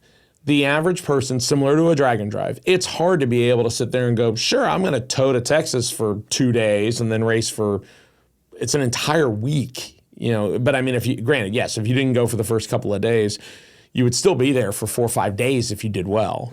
If you have a regular job, you're not doing that all the time. You're doing that once or twice a year, and it's everything else is regular, local, what have you, that you could do on a Saturday. Mm-hmm. What do you think now that you've done one slightly faster? I mean, does drag and drive hold a slightly different place for you? Because I know you're more of a, I don't want to get into organized racing. I don't want to do something that's so much work, what have you. I do like the drag and drive. My car thankfully wasn't very much work. Okay. We did wheels and tires, and then we do a couple fuel system changes, just move a couple lines around to run the mechanical pump. That was it. We didn't, and then I have a button that puts it into race mode on the dash. So it's like fast. And we can talk about the fact that your fuel system, or I think it was your fuel system at Leadfoot that you had to fix. Yeah. It had a seal go bad, and then we decided to change it to where I didn't drive with that mechanical pump and just run an electrical on the street. Mm-hmm. Should have done it beforehand. Jim actually, we talked about doing it beforehand. He kind of did the I told you so. Braun's pretty good at that. He is. I hate it because he's usually right when he does tell me something, but I'm stubborn. It's a lot of crap for somebody to talk from that's only done one drag and drive. I know, right? He did it in Motion's truck up in 6 Summer. That doesn't count. All right, technically he's been on That 2. doesn't count. I don't know. That was his boss's truck. And he didn't really drive in competition, so yeah, I guess we can't claim Yeah, exactly. But then, that does lead to, do I try to do 6 Summer? We're 160 days away. I need 2 bars to go 750. Is that all you need? Yeah, 6'2"? 6A, 6B, and 6C. So the 3. That's not too bad because it has the funny car cage in it already, so you've got that part done. But yeah, you need the floor base structures. Yep. So 3 bars and then a transmission mount deal. So it's like super low on the needs list, I would say. And you could have somebody like, Cameron or somebody close knock that out within a reasonable amount of time because it's not a full cage build. And I'm not worried about that GTR at all. I will absolutely average better than him. So Aaron and Trevor Brandon. I went you're just flat. You're basically calling them out without calling them out. I left my nitrous at home for this whole event. Okay, so we'll see you at 6 Summer is what we're hearing. Or you're gonna come. Or you're gonna come to Michigan Miles or Six Smokies. Do you want to do a one-off instead? Six Smokies does sound cool. And it's in Even though I don't know and it's in October. Anything about it because there's not guess what? I don't either. announced yet. I don't know anything about it either. It seems like Tom's just like thinks of a name that's cool and then he's like, all right, we'll figure out the rest from here. Like Death Week was like, this sounds cool. Let's figure out the rest. And it works. I mean, let's just throw out there that we're going to put 235s on my car. We'll figure out the rest later. I'm taking over NMCA. All right, guys, figure out how to do it. Well, I mean, okay.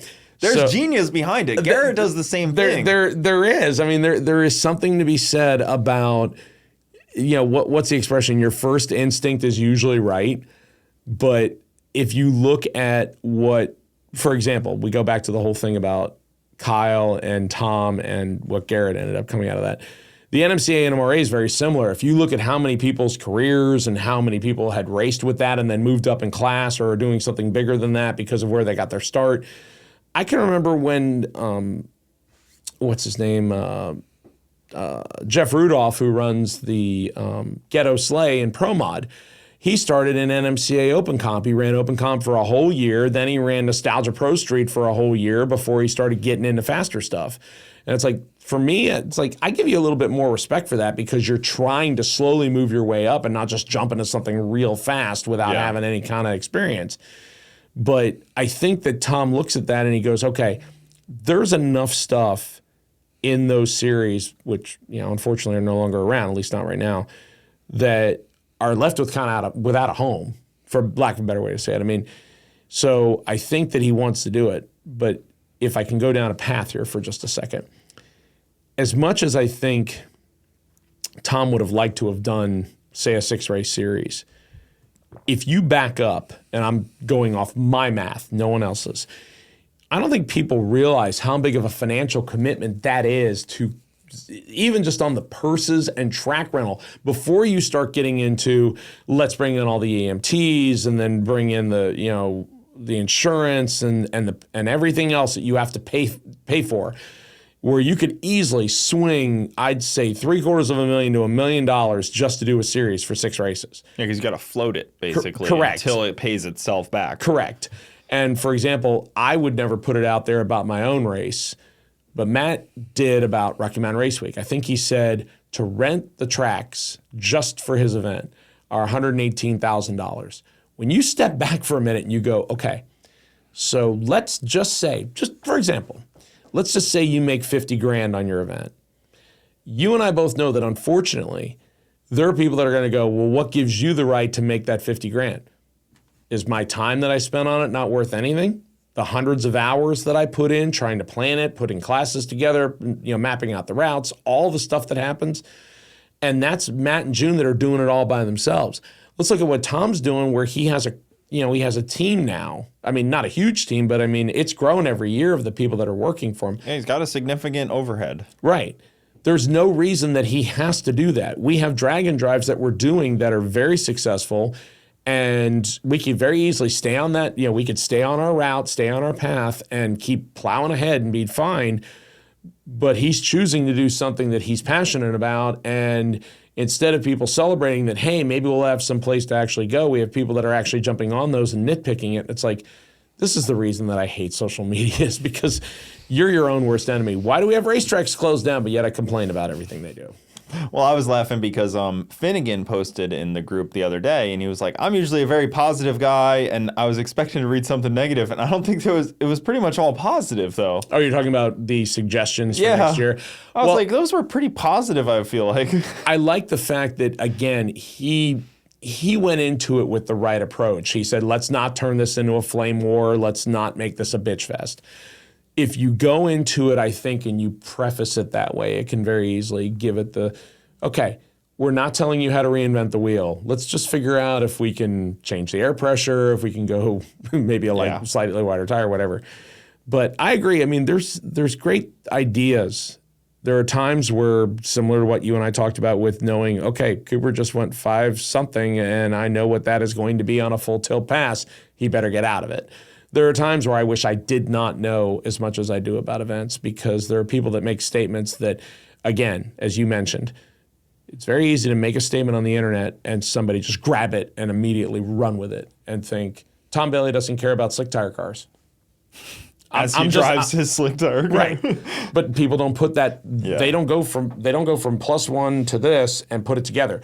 They take this and just run with it and don't even bother looking at it. Well, how about this? If you want the fastest drag and drive in the country, slick tires aren't going to get you there.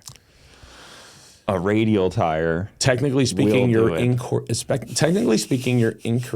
because fastest is 250 miles an hour, and Tom has that. Quickest is 599, and Tom has it. So if you want the quickest average. If you want the quickest average going forward, keep in mind in that 2025. Jeff Lutz still owns it for the moment.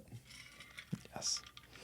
I guess on average. Well, there's more radial tire cars that are going to be going 6s in 2025. Yes. Than slick tire cars. Yes. And low 6s. Again, it's what people are building. It's the same thing as what I brought up before about nitrous. It's great to see that there are people that still do it, because I feel like yes, there is room for having all power adders. Even naturally aspirated cars. All of them are important. All of them are. The problem becomes when people want a class dedicated to just them. It's like, okay, so if we have heavy metal that has 31 cars that are all different, why does nitrous deserve a class that you're only going to possibly see 6 to 8 cars in? Yeah. Again, I'm not making that decision. But as a race promoter, you have to be willing to at least ask that hard question, because people should be at least willing to say, okay, I want something, but look at it the opposite direction. For me to give you that normally means that something has to get taken away. Yeah. So you have to be willing to say, is this going to be beneficial for the event as a whole going forward? Is it going to grow? Is it going to work? Is it not going to work? There are things that I may disagree with that people do that are successful, and we come out with a different way of doing it for my own event that is more successful. Or Tom looks at it and says, I like, let's say 85 to 90% of what Hot Rod Drag Week does, but I'm going to change 3 classes. Okay, doesn't mean that they're doing it wrong. It just means he has a different vision of it. So one thing I do, one of the things that we're kind of talking about that is tough to get past. So maybe I had the fastest sick week, whatever, sick freaks car that made it in. There could have been somebody that was faster than me that was sitting on the wait list. And that's where it kind of gets tough too with some of these classes, because there's who knows how many on the wait list. Oh, it was probably at least a couple hundred if it was anything like last year, but I don't have those figures. Yeah, and that's where it gets tough too, because you can make a class, but the whole class filling could be sitting on the wait list or not gotten in. So that's where it gets a little tricky too. You almost need to start thinking about, obviously I'm lucky I don't have to make these decisions, but selling class tickets and only selling so many DYO and so many, you know what I mean? Because you want more people in the unlimited. Well, okay, so because imagine everybody got DYO. Imagine the whole thing filled up in 2 minutes and they were 90% DYO. Then it's like, okay, well, no. Okay, so I would agree with you, and there's two ways that I would answer that. Number one, we do a top 100 list where it's the 100 top averages. Now, in your case, you easily clear that, so you're in. You finished the week. Number 47. You made it, so yeah, you're good. If you made one really good pass and you broke, you also get in. So, and everybody sits there and goes, whoa, that's 200 cars. It's like, no, it's normally not. It's normally about 120-ish, okay? Now, I will tell you, as somebody who has never participated in a drag and drive, I bought a ticket for Sick Week this year, and I did it in less than 2 minutes for a friend of mine as a gift for him, because I didn't want anybody to accuse me of, you work for Tom and we're just going to slide you in and blah, blah, blah, blah. Nope. I did it where everything was legit, and I didn't have his information pre-filled out or anything, and I still managed to get in. So if I can do it first time, there's no reason anybody else can't. Now, yes, I'm not going to lie, it sells out majorly quick. Now, faster and faster every year. Well, right, because again, part of the reason that I feel that it's good is because the time of year, the tracks we're running at, and the fact that there is nothing against it. Those are all indisputable. Okay, you get to Sick Summer in June, and now you've got where you can close your eyes and throw a dart, and you're going to be able to hit one in the eastern seaboard of the United States.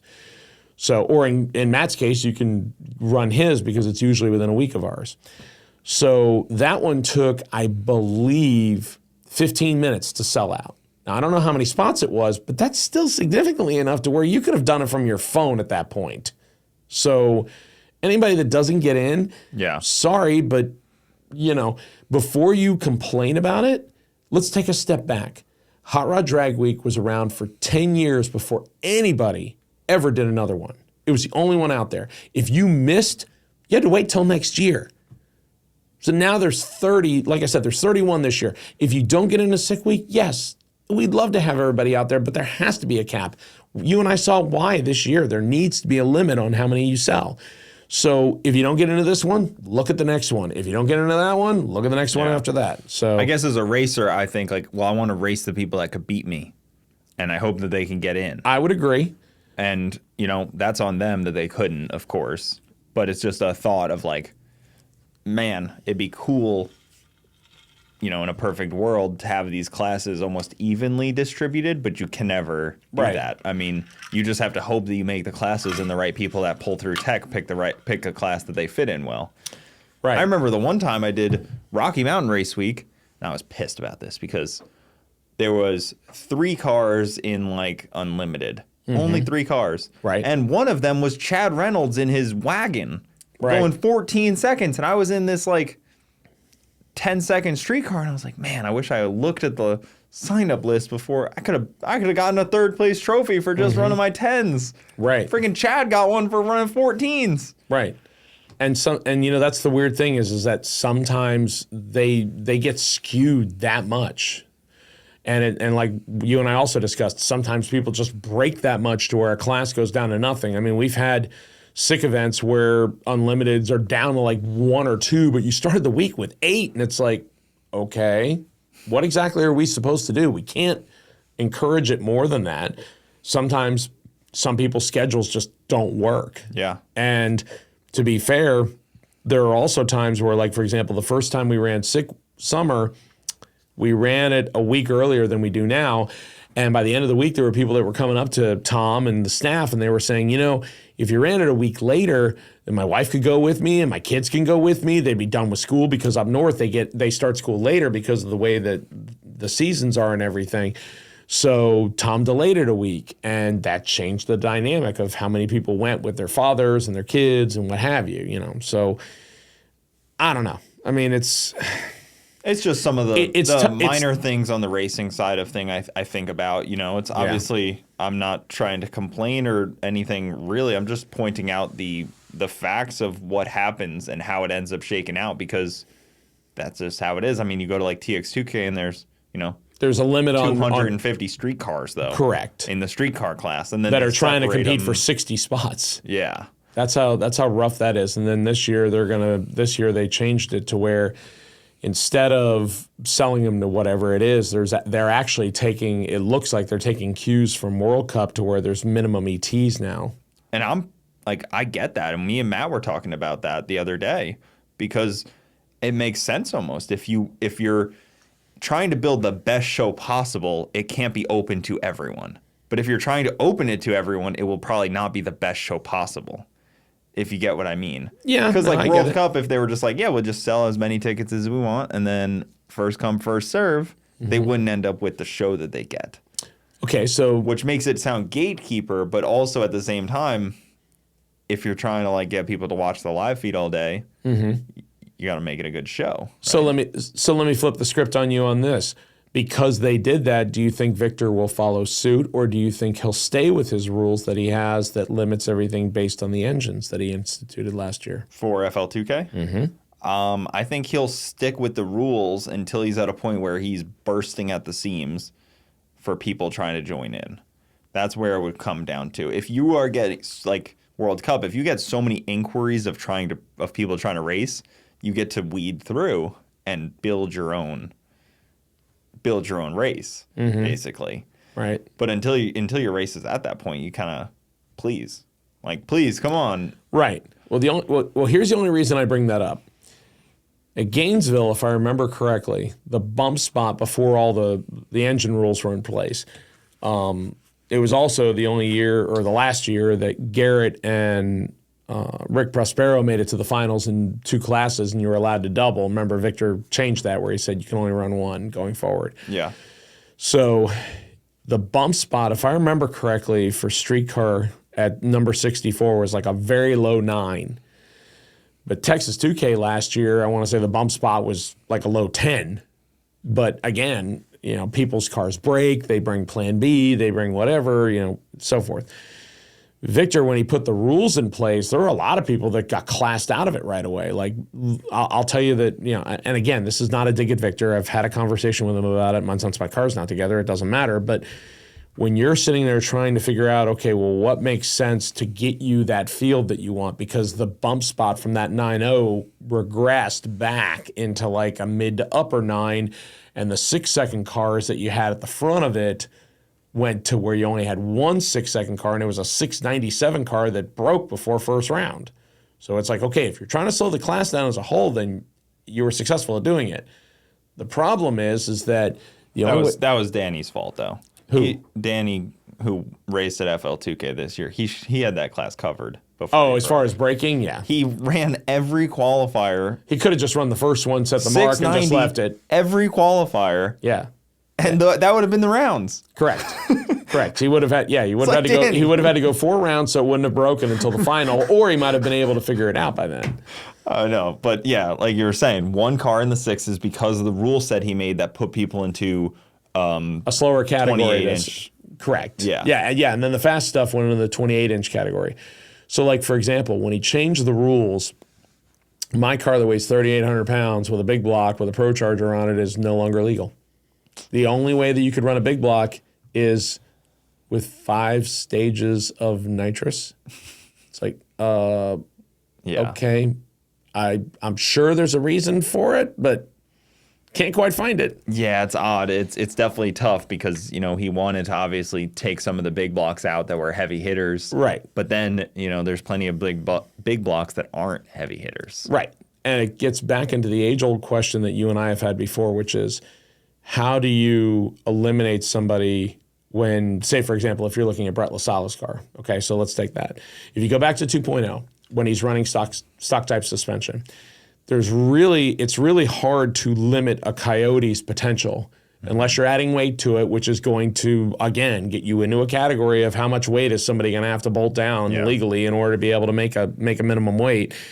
And then you and I both know that there are tons of cars out there that run on the 7s with a Coyote that easily weigh 3,600 pounds already as it is. Well, you look at Jim's car. Jim's car is an even better example because it's heavy. It's still got all the factory interior, everything like factory. Mm-hmm. It's got 68 millimeter turbos. Right. It has a reasonable turbo size. 200 miles an hour. It's been 690s with a Christmas tree strapped to the roof for crying out loud. So like he's a really tough one because you can start talking like, oh, well, you can't have 10.5-inch wide, 11-inch wheels. Like, you have to have, like, wheel width wise becomes a thing. That's interesting. I wonder if that would be the next thing. Because everybody stretches the wheel. Yeah, they're like, or stretches the tire. I wonder if that'll be the next thing. Because if you put a 275 on a 14-inch wide wheel, you gain a lot. Oh, yeah. And then that immediately plays to cars with wheel tubs with added tubs plays to. Like my car's got factory tubs, factory width, like 10.5-inch wide wheels, so it's like the tire width correctly sized there, right, as Mickey Thompson says. Right. So it makes it different. Yeah. Ironically, if you look at a 275/60, they tell you that an 8-inch rim, you can get away with it, but it's really not optimal. You need like a 9 or a 10, which on most older stuff is not going to fit unless you mini tub it. Like my car has an 8-inch wheel on it, and I'm sure that if I put a 9 or a 10, and like you said, it would spread it and it would probably make it a little bit better. But so like the people that put 14-inch wide wheels, like you said, it's a built car at that point. So because you're not going to fit it in anything else. So anyway. Things like that and spindle mount fronts, that's always a contention. How street car is it for street car class? But rules are tough, and then rules on drag and drives are even tougher for a lot more reasons than that. Okay, so then let me ask you the question, since we've discussed streetcar stuff. Since you've done it with a couple different cars, one that I would say is probably more easily identifiable to most as a streetcar. Not saying the Camaro isn't, but let's just be honest. Wing, parachute, skinny front tires, etc. Mm-hmm. Not saying that none of those makes it not a street car, but would you say that if I said to somebody, it may not fit your definition of a street car, but if you take it on a drag and drive and you prove that it can survive and it will run good passes, not just stage, but it'll actually run good passes, that it should qualify as a street car? Yeah, I think that is definitely the partial of the definition. I think also partial of it is, do you have to turn it over to be a streetcar? Do you have to put it into streetcar mode? Ah, okay. Because like the Camaro I was putting into streetcar mode. The Mustang I was Let's say you emptying change it. wheel. Okay, so let's say you just change wheel and tire and you don't do anything else.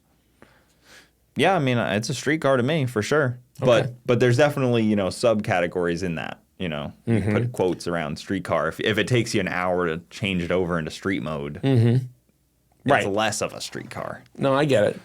Again, it's like I said, because you've done it. That's why, again, I value people's opinion of it. And since I raced for 12 years without without owning a truck or trailer, I had to drive my car to the racetrack back when drag radials weren't even available for the first, 8 years that I raced. The Mickey Thompson ET Street came out in 2002. So Before that, we were actually just talking about this the other day. This was before my time, but I was thinking about thanks for making me sound old. I appreciate that.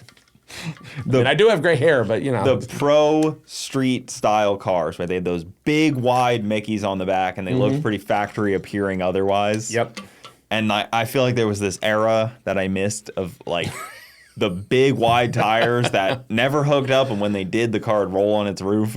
Oh yeah, yeah. You're speaking about back then. I mean, there really wasn't a whole lot of options as far as a sticky tire. A lot of pro street stuff pretty much just rolled around on either like a Pro Track or a Mickey Thompson Sportsman. Basically, that was all they had. Now, Mickey also had a Sportsman Pro, which was slightly softer, but they were still nothing like what you would get today.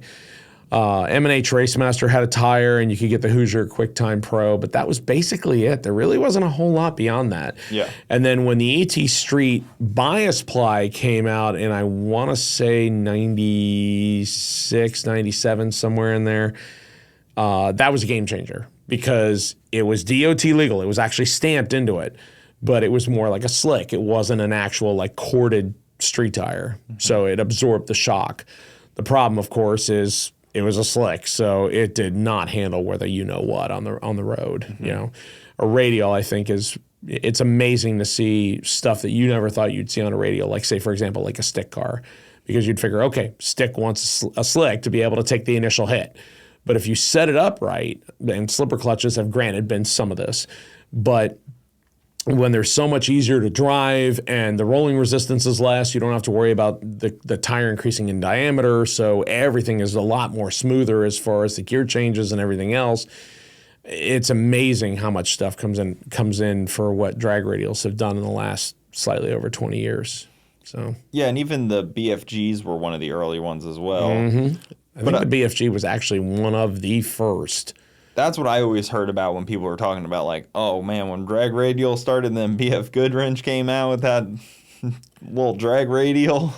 Well, the interesting thing is to go down the path. BFG, the great thing about the BFG drag radial was it was inconsistent as what.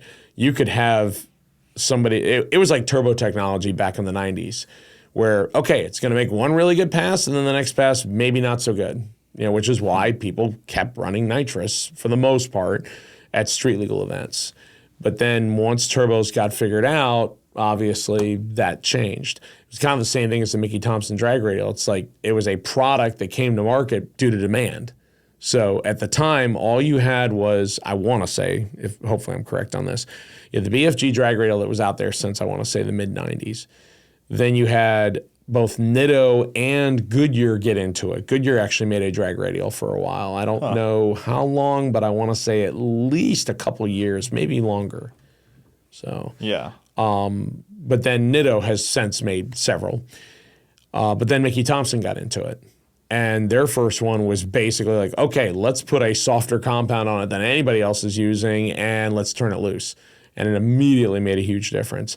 And the problem is that the drag radial class was the tire being the limiting factor.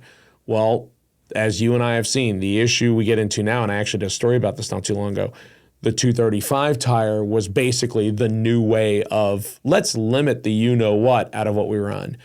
Well, after you've seen somebody go 461 or 462 on a race car in limited street, which is a 235 radial limited, or which is also power limited. Correct. Like I said, there is a turbo limit size and everything. That's Yeah. a John Sears class, if I'm not mistaken. Yep. But then you look at, like, for example, you look at what Joey Heigl did with Beater Bomb, where he came out and not only lit the boards, but freaking set them on fire by going, I think, 438 on a slick tire, on a 235. 235, correct. Yeah. But had like very minimal runs on it at that point. Yep. And I mean, yeah, I'm gonna guess based on looking at the run that it probably had traction controller or wheelie sensor or both, but still just insane when you consider it, because all it takes is one person to go, okay, I got the tire figured out. Now what's your next limiting factor? How do you reel something in? Because let's be honest, there are companies where they say, okay, here's the rule set. Here's what we're going to do. Then there are people that look at that rule set and they interpret it and they find the gray areas. Like, for example, not naming names, but you and I both know that there are turbo companies that'll say, okay, here's the limitation of what you're coming up with. We're going to build something specifically for this class. It may only sell 50 units, maybe 100. So in the grand scheme of things, it's tiny, but it's going to get our name out there, and rightfully so. Yeah. Well, now Sears has to come out with a way to make it where, unless you're spending, I don't know how much the difference would be in money, but you have to make it to where any turbo that size now has to be able to be competitive. But because that there is a class designed turbo, you either buy it and know you're at the front, or you're going to, use somebody else's, and you're probably going to be a little bit behind. Well, that's why the nitrous guys have so much more of an advantage on class racing. Me and my buddy Jimmy were talking about this with Limited Street, because he's like, oh, come run Limited Street. I'm like, I got to get a whole new turbo and all this stuff. And he just changes nitrous jets. Mm-hmm. You know what I mean? Like, they can just take an ultra car, add a little weight, change nitrous jets, and change the tires. Like, that's easy comparatively to, like, changing a turbo setup and, getting a whole new turbo that costs $5,000 to slap on there, because you got to get the baddest of the one. Mm-hmm. You're not just changing jets. You're not just doing a different plate kit. But what is Limited Street running now? Are they running like 480s, 490s? Yeah. Okay. I would think, just from my very pulled back on this, if it's anything like what I've heard about other stuff when you start to get pretty in there, is if you're going to take something that's an ultra where you're running a 275, which you and I both know compared to an 8.5 tire is way different. Yeah. You're probably going to be making suspension changes. You're going to be making some other changes. You may get into the friggin' converter and change stators. You may change transmission ratios. There's all these things that could technically come into the play. I remember watching a Stevie Fast video where he talked about how much work has to happen for him to change his car from radials to slicks. It is a 2 to 3 day amount of work, and I don't think Ultra and 235 would be to that point, but probably not. But maybe like you have a no time car that's on nitrous, you can squeeze it in a little easier to run limited versus the turbo guys that have to actually like physically go get a new turbo versus just pull the jets out of the box and do some swapping on some jets, and then John Sears marks them and makes sure that it's good. Also, I just saw today my boy Ned Dunphy in a RVW car. Mm-hmm. Yeah, he's in a Camaro. Man. Making test runs at Orlando. The guy just built his Viper, yeah. Viper, and he was like, I think 275 is cool and all. I think he realized, probably, I'm going to guess, after running World Cup, that it was like, yeah, if you build something that is designed like Tom Bailey's car or Brett LaSala's car, unless you literally find a way to field strip it and then move the weight around, that it's not going to be competitive as a true heads-up built car is. And let's be honest, it's purpose. Larson did that with his S10 when he came out with it. It was the first car where it was oh crap, how you're going from the road to the racetrack is completely different. He had completely different doors.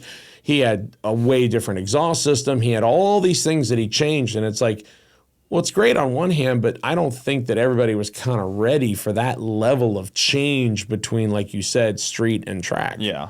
Because at that point, what was it, 2014, I think?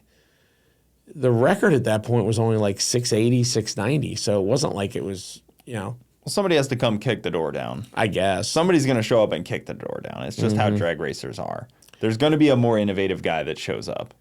Yeah. And there's always going to be that. I mean, even with like the trailer stuff, like there's always going to be a more innovative trailer. That's why they have to make trailer rules And like you can't have a cooling system on your trailer because people would have dry disconnects on their trailer and not even have a radiator. Yeah, there was actually, I forget what year they changed it, but if you go back to the very early days of Roadkill, you can see where somebody that was competing, I think it was Sean Fink who was competing in Hot Rod Drag Week, and I think it was legal back then, at least I would assume so. He was having problems with his charging system, so he had his little Honda 2000 generator that was sitting on the front of the trailer with wires going from that into the battery, and he was driving it down the road that way. And I'm like, well, I'll get you to the next racetrack while you're waiting for an alternator. And let's be fair, it's like Tom now has it where he has Mickey Thompson at the racetrack, he has VP Racing Fuels at the racetrack, he has Summit at the racetrack, he has Motion Raceworks at the racetrack. So yes, as you mentioned, stuff can happen with no warning. Yep. All your oils and fluids are already there with Driven and like. Oh yeah, Driven's getting to the point where they joined us for the first time last year, and Bill Alexander and I were talking about it, and he's like, I've almost sold out of everything I have. And I'm like, yep, I told you, you're going to need to get to the point where if people want to buy stuff, because, it's not. It almost makes it too easy knowing that everything's there, though. Like, if you don't have to lug around your fuel, that almost makes it a little, like, it makes it a lot harder if you got to lug around fuel. That's the heaviest of all of it. Oh, I would agree with you. Okay, so let me play the other side. I lugged around all my fuel. Okay. And again, just so everyone knows. Oh, well, yeah. Well, not really, because okay, that makes this. I got mine at Bradenton. I was gonna say that makes us less lucky. I got mine at Bradenton. This is more skill now because you toted your own fuel around. Yeah. All right, so let's play the opposite side.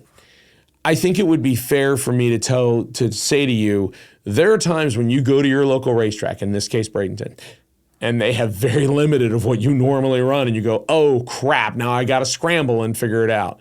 That is going to add stress to your plate if you have to try to do that 5 times. Or in the case of the increasing number of people that run their car on E85, which I understand why, but I don't do it because Gainesville doesn't have one. I have to drive to Stark, I have to drive to Ocala. That's a solid 45 minutes for me to go get fuel. And on a streetcar, if I can't fill it within 5 miles of my house, sorry, not buying it. Now, I'm not saying that people that run E85 don't have a streetcar, so don't get that twisted. But still, the point is, if you don't know what's available, and that's an iffy, then that adds one more thing to your plate of I don't know. So you can prep for it as much as you want. Yes, if you bring your own fuel, I give you kudos for doing so. But if it's one less thing you have to stress about and you enjoy your week, then isn't that what racing should have some of? It shouldn't all be a absolute tear. Well, even like they fill nitrous there. They do, but not at every event that we do. We only do that for Sick Week and Sick Summer. We didn't do it for what was it, 666. So Lamar Swindell Jr. was telling me about how many bottles he brought along, and I made the joke of dental offices in the areas where we're low on stock and people were going to be in pain those days. I kid you not. I mean, the car has, I want to say, a 550 shot on it compared between 2 stages. Which would well, to be fair, it's a lot. I mean, when you start getting into the 8s, it's like you're going to have to spray a lot. I guess where do you draw the line on what you bring for people? Just any consumable? Well, okay, so to answer that question, let me flip it and let me ask you a question. Do you use the same rules on what you can bring when somebody's using a pickup truck when somebody else is using a car that has a very small trunk? That's the problem. You can't sit there and say, you can't sit there and go, okay, you're limited to what you can carry in here, but then somebody else brings something that can inherently carry way more, have a roof rack, et cetera, and you go, well, you should have chose a different car. So now you're in effect, I'm just saying, if you went that way, you're now forcing somebody to consider looking at building a whole new car for something that is not a series and 9 out of 10 times doesn't pay anything. Yeah. You're getting away from the initial concept. Completely makes sense. So I definitely just worry that you guys are coddling these racers too much. You got to be meaner to them. You got to be meaner to these racers. You got to tell them. Wait a minute. Have you met Tom Bailey? Yes, there's a VP trailer, but it's at the next checkpoint, so you can go get it and bring it back. Have you met Tom Bailey? He's the nicest guy out there. He's trying to help these racers, and I get it. Yeah. I mean, I did the whole thing. I did pump 93 on the street, and then I got to the track, and I put a barrel of Ignite into there. Okay. and drained In the out. same fuel system or two separate ones? One fuel system. Okay, so you just drained it, basically. Drained the 93, tossed Ignite in there, Yeah. went up to the lanes. So I know some people that have, like, say, a 5-gallon cell that holds their race fuel, whether it's E85 or it's race gas or whatever it is, and then they just putt around on 93, and they've got tunes for each. So that gets into the whole same thing. It's like, okay, well, if you're going to limit the fact that I can't do this and I can't do that, then it's like, okay, should you be allowed to switch tunes way from one to the other, or should your car go down the road the way it was? I think it's really just about what SICK supplies the people is really what makes it like, how much is, because the whole support vehicle thing, then could I just have had somebody else bring me my fuel to every track? If it's not the VP booth, if I run Ignite, could I have just had Ignite drop my fuel off at every track? Well, I mean, technically speaking, if the track sells Ignite and somebody shows up and drops off Ignite, there's nothing that says they can't do that. There's also nothing that says a racetrack can't sell fuel when we go to it. So yeah, I mean, that, like, when I showed up, I had some fuel that I used at South Georgia. Then I drove to Bradenton and filled my trailer up with fuel because they have Ignite. And then I just made sure I had enough fuel from BMP to Gainesville, SGMP, and Orlando. Okay. But I dragged it to the rest of the tracks. Okay, so let's take a step back. Let's say that you leave an hour later than you did, and let's say for whatever reason, they're out of it when you get there. Now what do you do? That was a risk. Okay, so... I would have been running VP. And if the VP trailer wasn't there, then what's your option? No, and I'm not trying to say they shouldn't do that. I'm just wondering, like, where, you know what I mean? Because I know that there is debate about what you have to bring versus what can be brought. So Correct. It does lead to some questions for sure. Well, and again, if I came off harsh on that, I apologize. I mean, like, let's put it this way. It's a good debate because I agree that I could see the argument for how much, for lack of a better word to use, support are you bringing? But the flip side of that is there's still customers. If we don't do it and somebody else does, then are we really solving the problem? There's no governing body on how to run a drag and drive. Yeah. No, of course not. And somebody like Eddie, who had to buy a ton of fuel for every street drive and every race. Correct.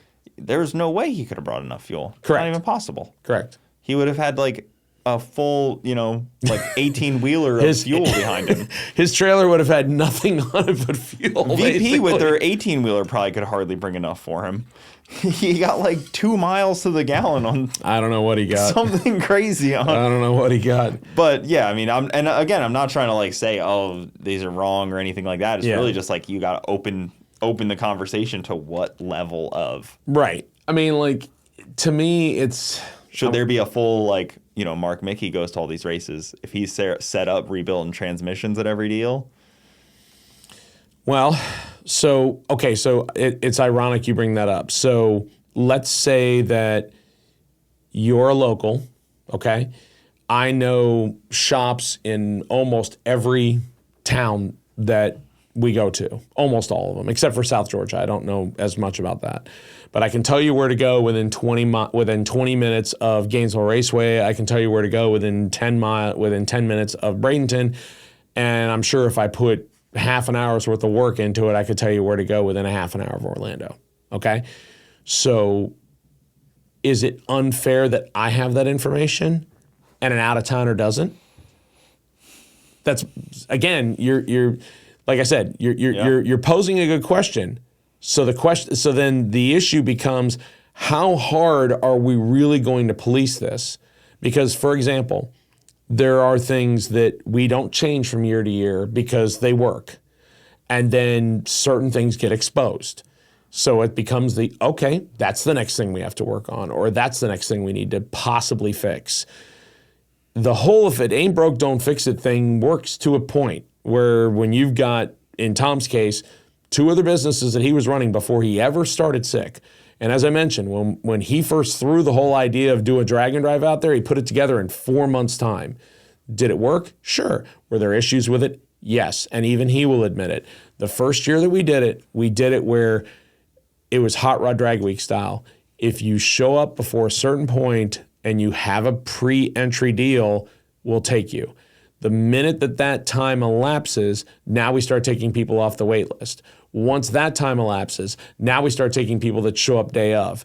It was like 9 o'clock at night. I'm done announcing. I'm walking through the registration and tech area, and there's still a couple dozen cars sitting down there. That's not enjoyable for anybody.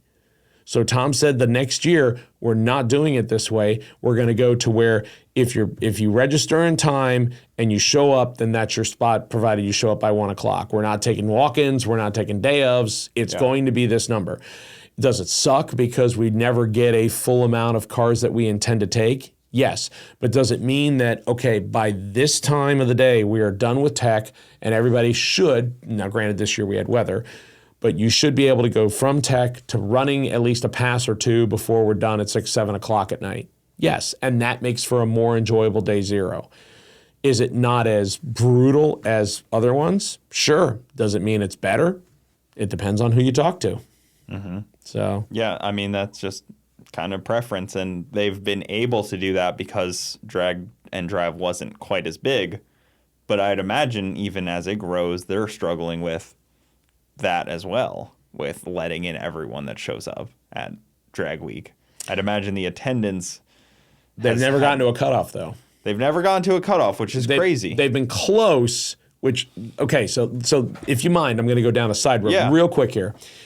To all the people that were like, oh, you let in way too many cars this year, I'm going to reiterate this. Keith Turk basically told me this, a guy that's been involved since Drag Week started. This was not the He's kind big... of a bully. He can be, yes. Kicked me out of quarantine. You know. You weren't... Remember, you have to be quicker than 850 and first, second, and third in your I thought it classes. was or. No, there is no or. Yeah, I thought it was or. Just like when I announced for the 20th time where time slips go and people still go to the wrong place. I read it like this. Thought it was or. So if you look at the fact that there is a certain number that you should have, and we get a number that is from last year to this year, we were up by, I want to say 50 cars, which is, it's not a significant swing, but it's a decent amount of increase. It's not a small number. It's not a small number, but we had 337 or 338 last year. So it's not like the 385 number is like double. And it was not the biggest one. So, okay, that should be resonating in people's heads of the, oh, you did it all wrong and let in too many cars. Slow down. People have had more before us. That's the first thing. Second thing, this is not the first time that somebody has done a one run on day one due to oil downs, weather, or both. And that particular event continues to survive. So it's but the problem is people see it like this. They see the little bubble and they go, oh my God, you screwed it up and you did this and you did that. And it's like, okay, so we'll probably make some changes for next year. Like you said, there's people that want classes done. There's people that want certain things done a different way. The great part is that if you go to, like, for example, if you go to Sick the Magazine, I have put together, it's part of one of my jobs that I take care of. I put a listing together of all the known drag and drives that go on throughout the United States, plus Canada. There's some in Sweden. There's some in Australia, etc. If you go and look at that, the way that some of these are run is completely different. Some of them are just, we're going to group them all together. We're going to have a very small number of classes or whatever. Some of them go to, like, for example, like Devin Vanderhoof's one, which is Southeast Street Meet that's run in November. You pay a lower entry fee, but then if I'm not mistaken, you pay a test and tune fee at every racetrack you go to. But his drives are shorter. He runs 2 racetracks in one day to keep it where it's a 4-day deal, not a 5-day deal, but you still go to 5 different track dates. So there's some people that like that. They want less turnout. Well, less turnout also means you're going to have less money to rent the racetrack, or you have to be willing to look at alternatives as far as volunteers versus paid people. There's all that comes into the equation. So I wouldn't say that any drag and drive gets it 100% right, because they have different tastes in what they want. Yeah, there's no right answer to do it. It's just whatever works best for either the racers or the spectators or yourself. Whether that's whatever your goal is. Right. You know, if I guess you could always say the fruit that the tree bears is what it bears. Like that's what the That's what the byproduct is, and this is what we get. And you make it work. We all make it work in our own way. Thank you, Cooper. I've never heard that before. That's a new one I'm going to use. So if I don't like the fruit that the tree produces, then I can just plant a different tree. You can, yeah. Okay. That's where we're at. Yeah, Good to know. There's a better way of putting that, but I can't remember the saying. So you're on your way to some nitro. How'd that happen? You didn't announce it last year. No. The pro superstar shootout going on right now at BMP. Right now. Technically speaking, they are testing right now. Yeah. I'm surprised we didn't hear any, because you can hear them from here. I don't know. Maybe I'm wrong, but I still have a little bit of a hard time believing that I am where I am. I mean, I appreciate each and every person that provides feedback on what I'm doing, but I never thought I'd be doing this as a profession. So I mean, Full-time announcing? No, never would have thought it. I figured, okay, I'll get lucky. I'll get to do an event or two a year or whatever. And then I got asked to do the Pro Superstar Shootout at PRI. It was weird. I mean, don't get me wrong. It was cool, but it was a very unique situation. Were you like, who are you asking? Well, no. So normally I inquire with somebody or they inquire with me and we look at schedules and we work it out.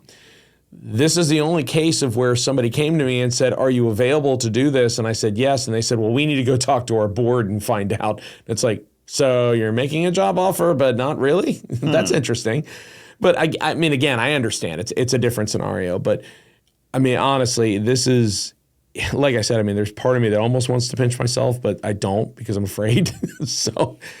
But keep in mind, I was a kid that started going to the racetrack with my dad when I was 9. I'm 48 now. And I used to watch like Don Garlitz and Daryl Gwynn I used to watch them at Marosa Motorsports Park, which is now PVIR.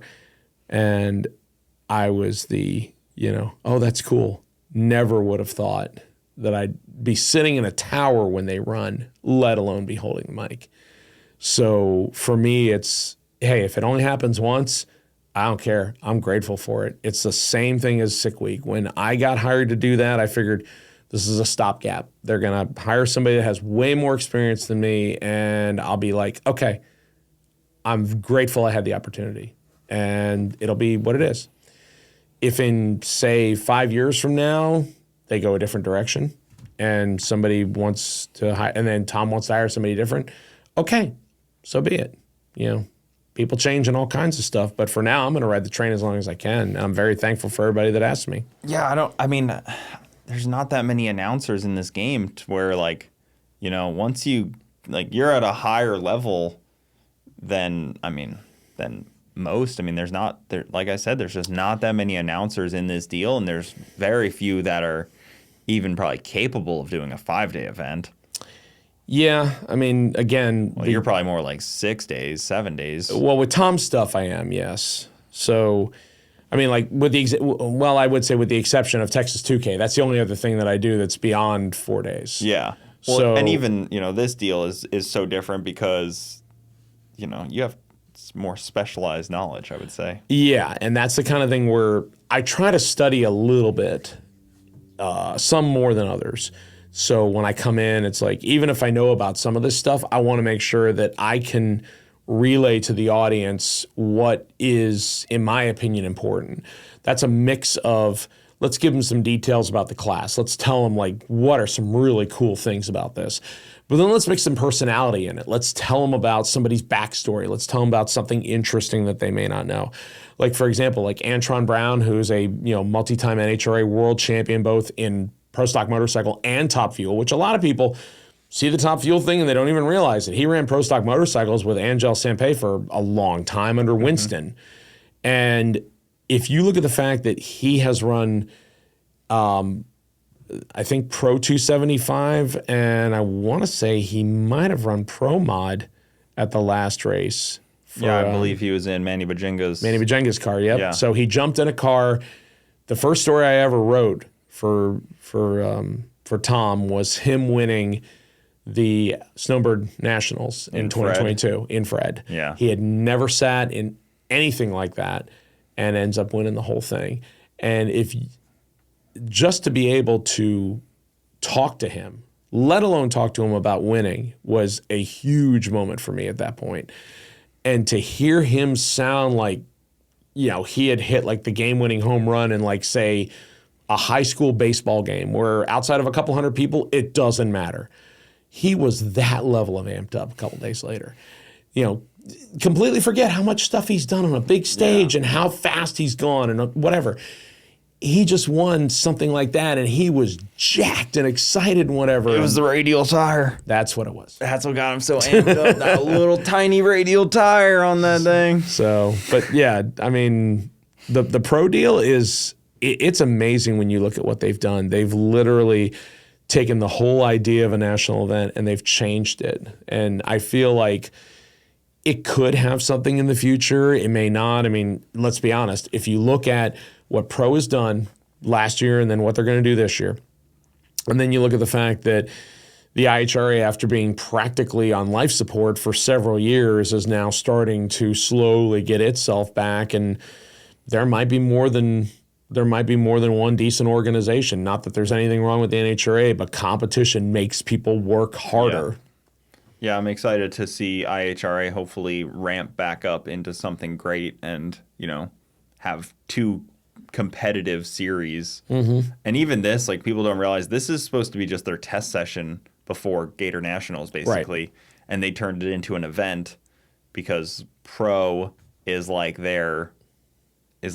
their organization within an organization. Yeah, basically the driver's organization. Correct. Under NHRA to give them some bargaining power with NHRA. It's a weird, complicated thing, but now I guess this year NHRA is also involved heavily. I was wondering if you were gonna bring that up. So yeah, I think some people's heads are gonna explode on that one. The whole, they can survive without the NHRA and the NHRA doesn't care and blah blah blah. And it's like, yeah, the NHRA has some of their tech people there. They have their complete safety team there. Yep. They're going to help with prepping it. And it's like, you do realize that the two of them can work together. There is a possibility. That it's like the mafia. You're never out of it. They always get you back in. Well, remember, again, this is before your time, but IHRA ran Nitro for a while. Now, they never ran, as far as I remember, I don't think they ran, it might have been before my time, I don't think they ever ran Funny Car and Top Fuel Dragster at the same time. I think they only ran Funny Car for a while, and then I think they only ran Top Fuel Dragster for a while, but I don't remember if they ever combined the two. So if I got that incorrect, my apologies. But I mean, they made noise about the whole idea of bringing back the Nitro Jam, which is what they used to do. But unfortunately, I don't want to say they've sidestepped, but unfortunately, it's February. You should have kind of had your pieces in place by now. Some kind of schedule. Yeah. Like something. But to be completely honest, they hired Rich Schaefer, who was the NHRA's Division II Tech Director. That guy has a lot of knowledge. He had done it for a while. So that's a good hire. They hired Alan Reinhart, who was an NHRA lead announcer for 3 decades. So again, nothing against the NHRA, but when you look at what the NHRA is doing, they're hiring the right people.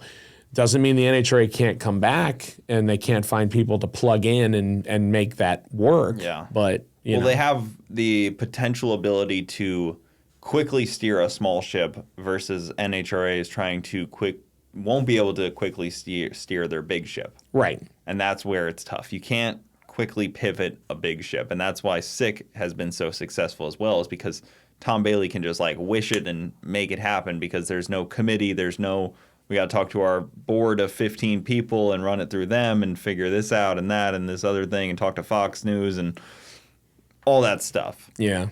And the quick pivots can really make a business. They can. I would agree. And the cool thing is I'm not allowed to technically bring them up, but I'm sure before this comes out, there'll be a couple new things that Tom's going to announce that'll be pretty interesting that I was just made aware of. And not only that, Tom is actually going to have a shootout with Brett LaSala this weekend. Sorry, Tom. I'm going to ring the bell for Brett. Based on his recent successes, I hate to go against my boss, but you're making the right call. I mean, the data favors him. Yeah, I mean, it's hard to not bet on Green.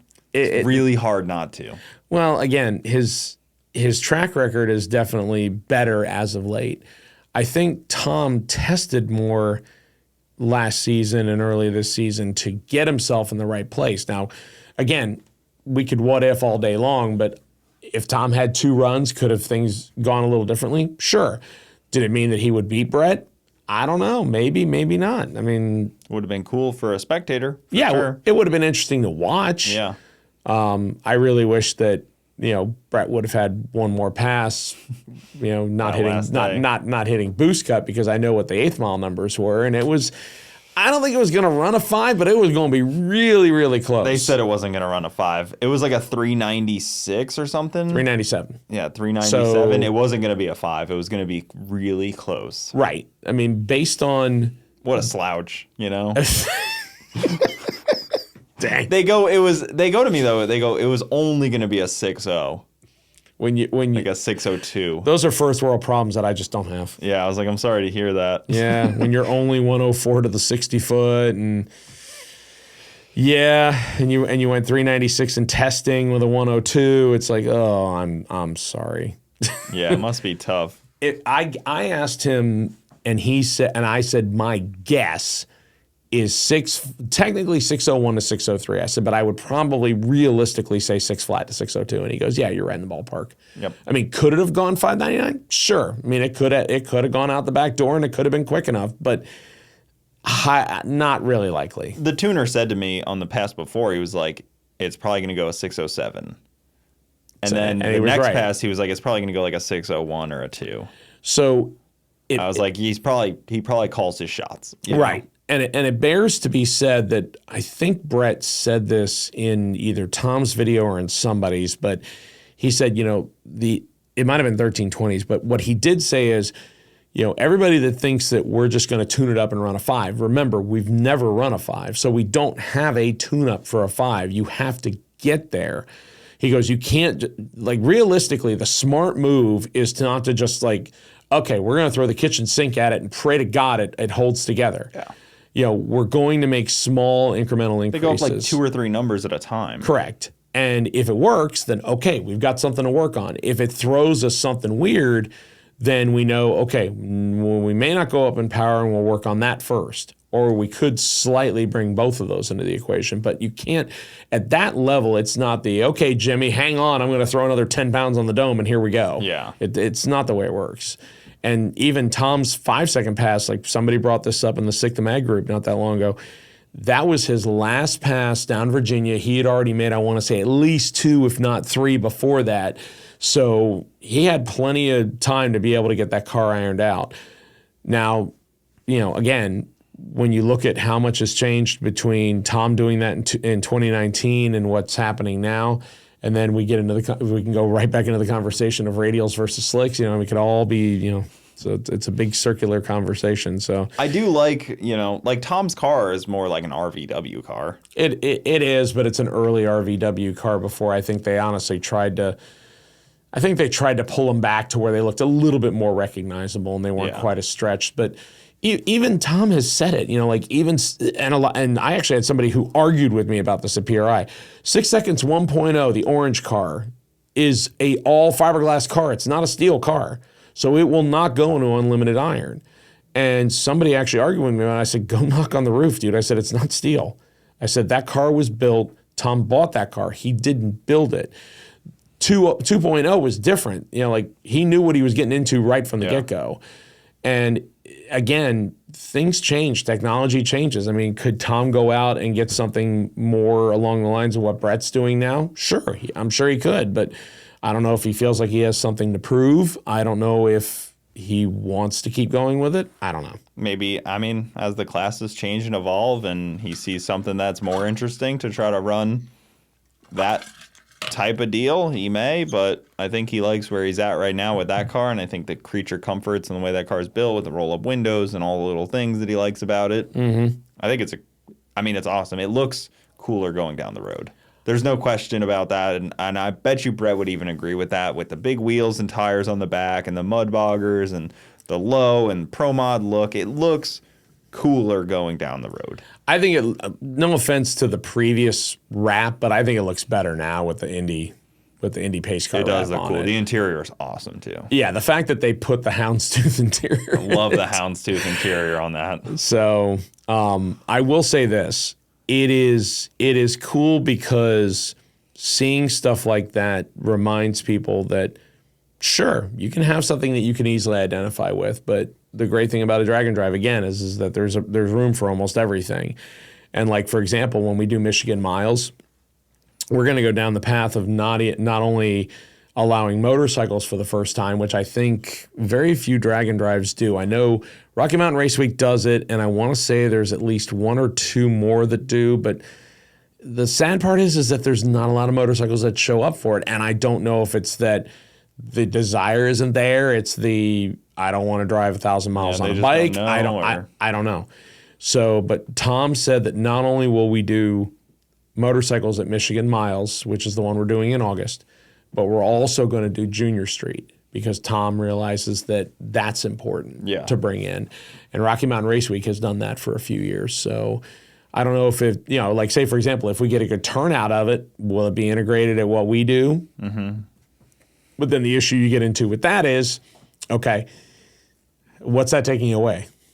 How many entries are you going to get for Junior Street where it's limited to 9 flat and slower in the 8th mile, where you have to drive something that is more reasonably like daily driver? Is the audience going to want to see that? Is the participation going to be to a level where it justifies keeping it? Yep. That's the whole debate. So one other question. Could I run, if my passenger drove the car, they can also sign up. Correct. Can we run 2 different classes? No, you would be able to both make runs, but only one of them counts. Only one of them counts. Interesting. Yeah, and I think part of that is because it would probably be a statistical nightmare for Tanya to keep up with. I figured we would just, you entered in Rowdy Radial, I entered in Sick Freaks. And we both make hits, and then they both count for something.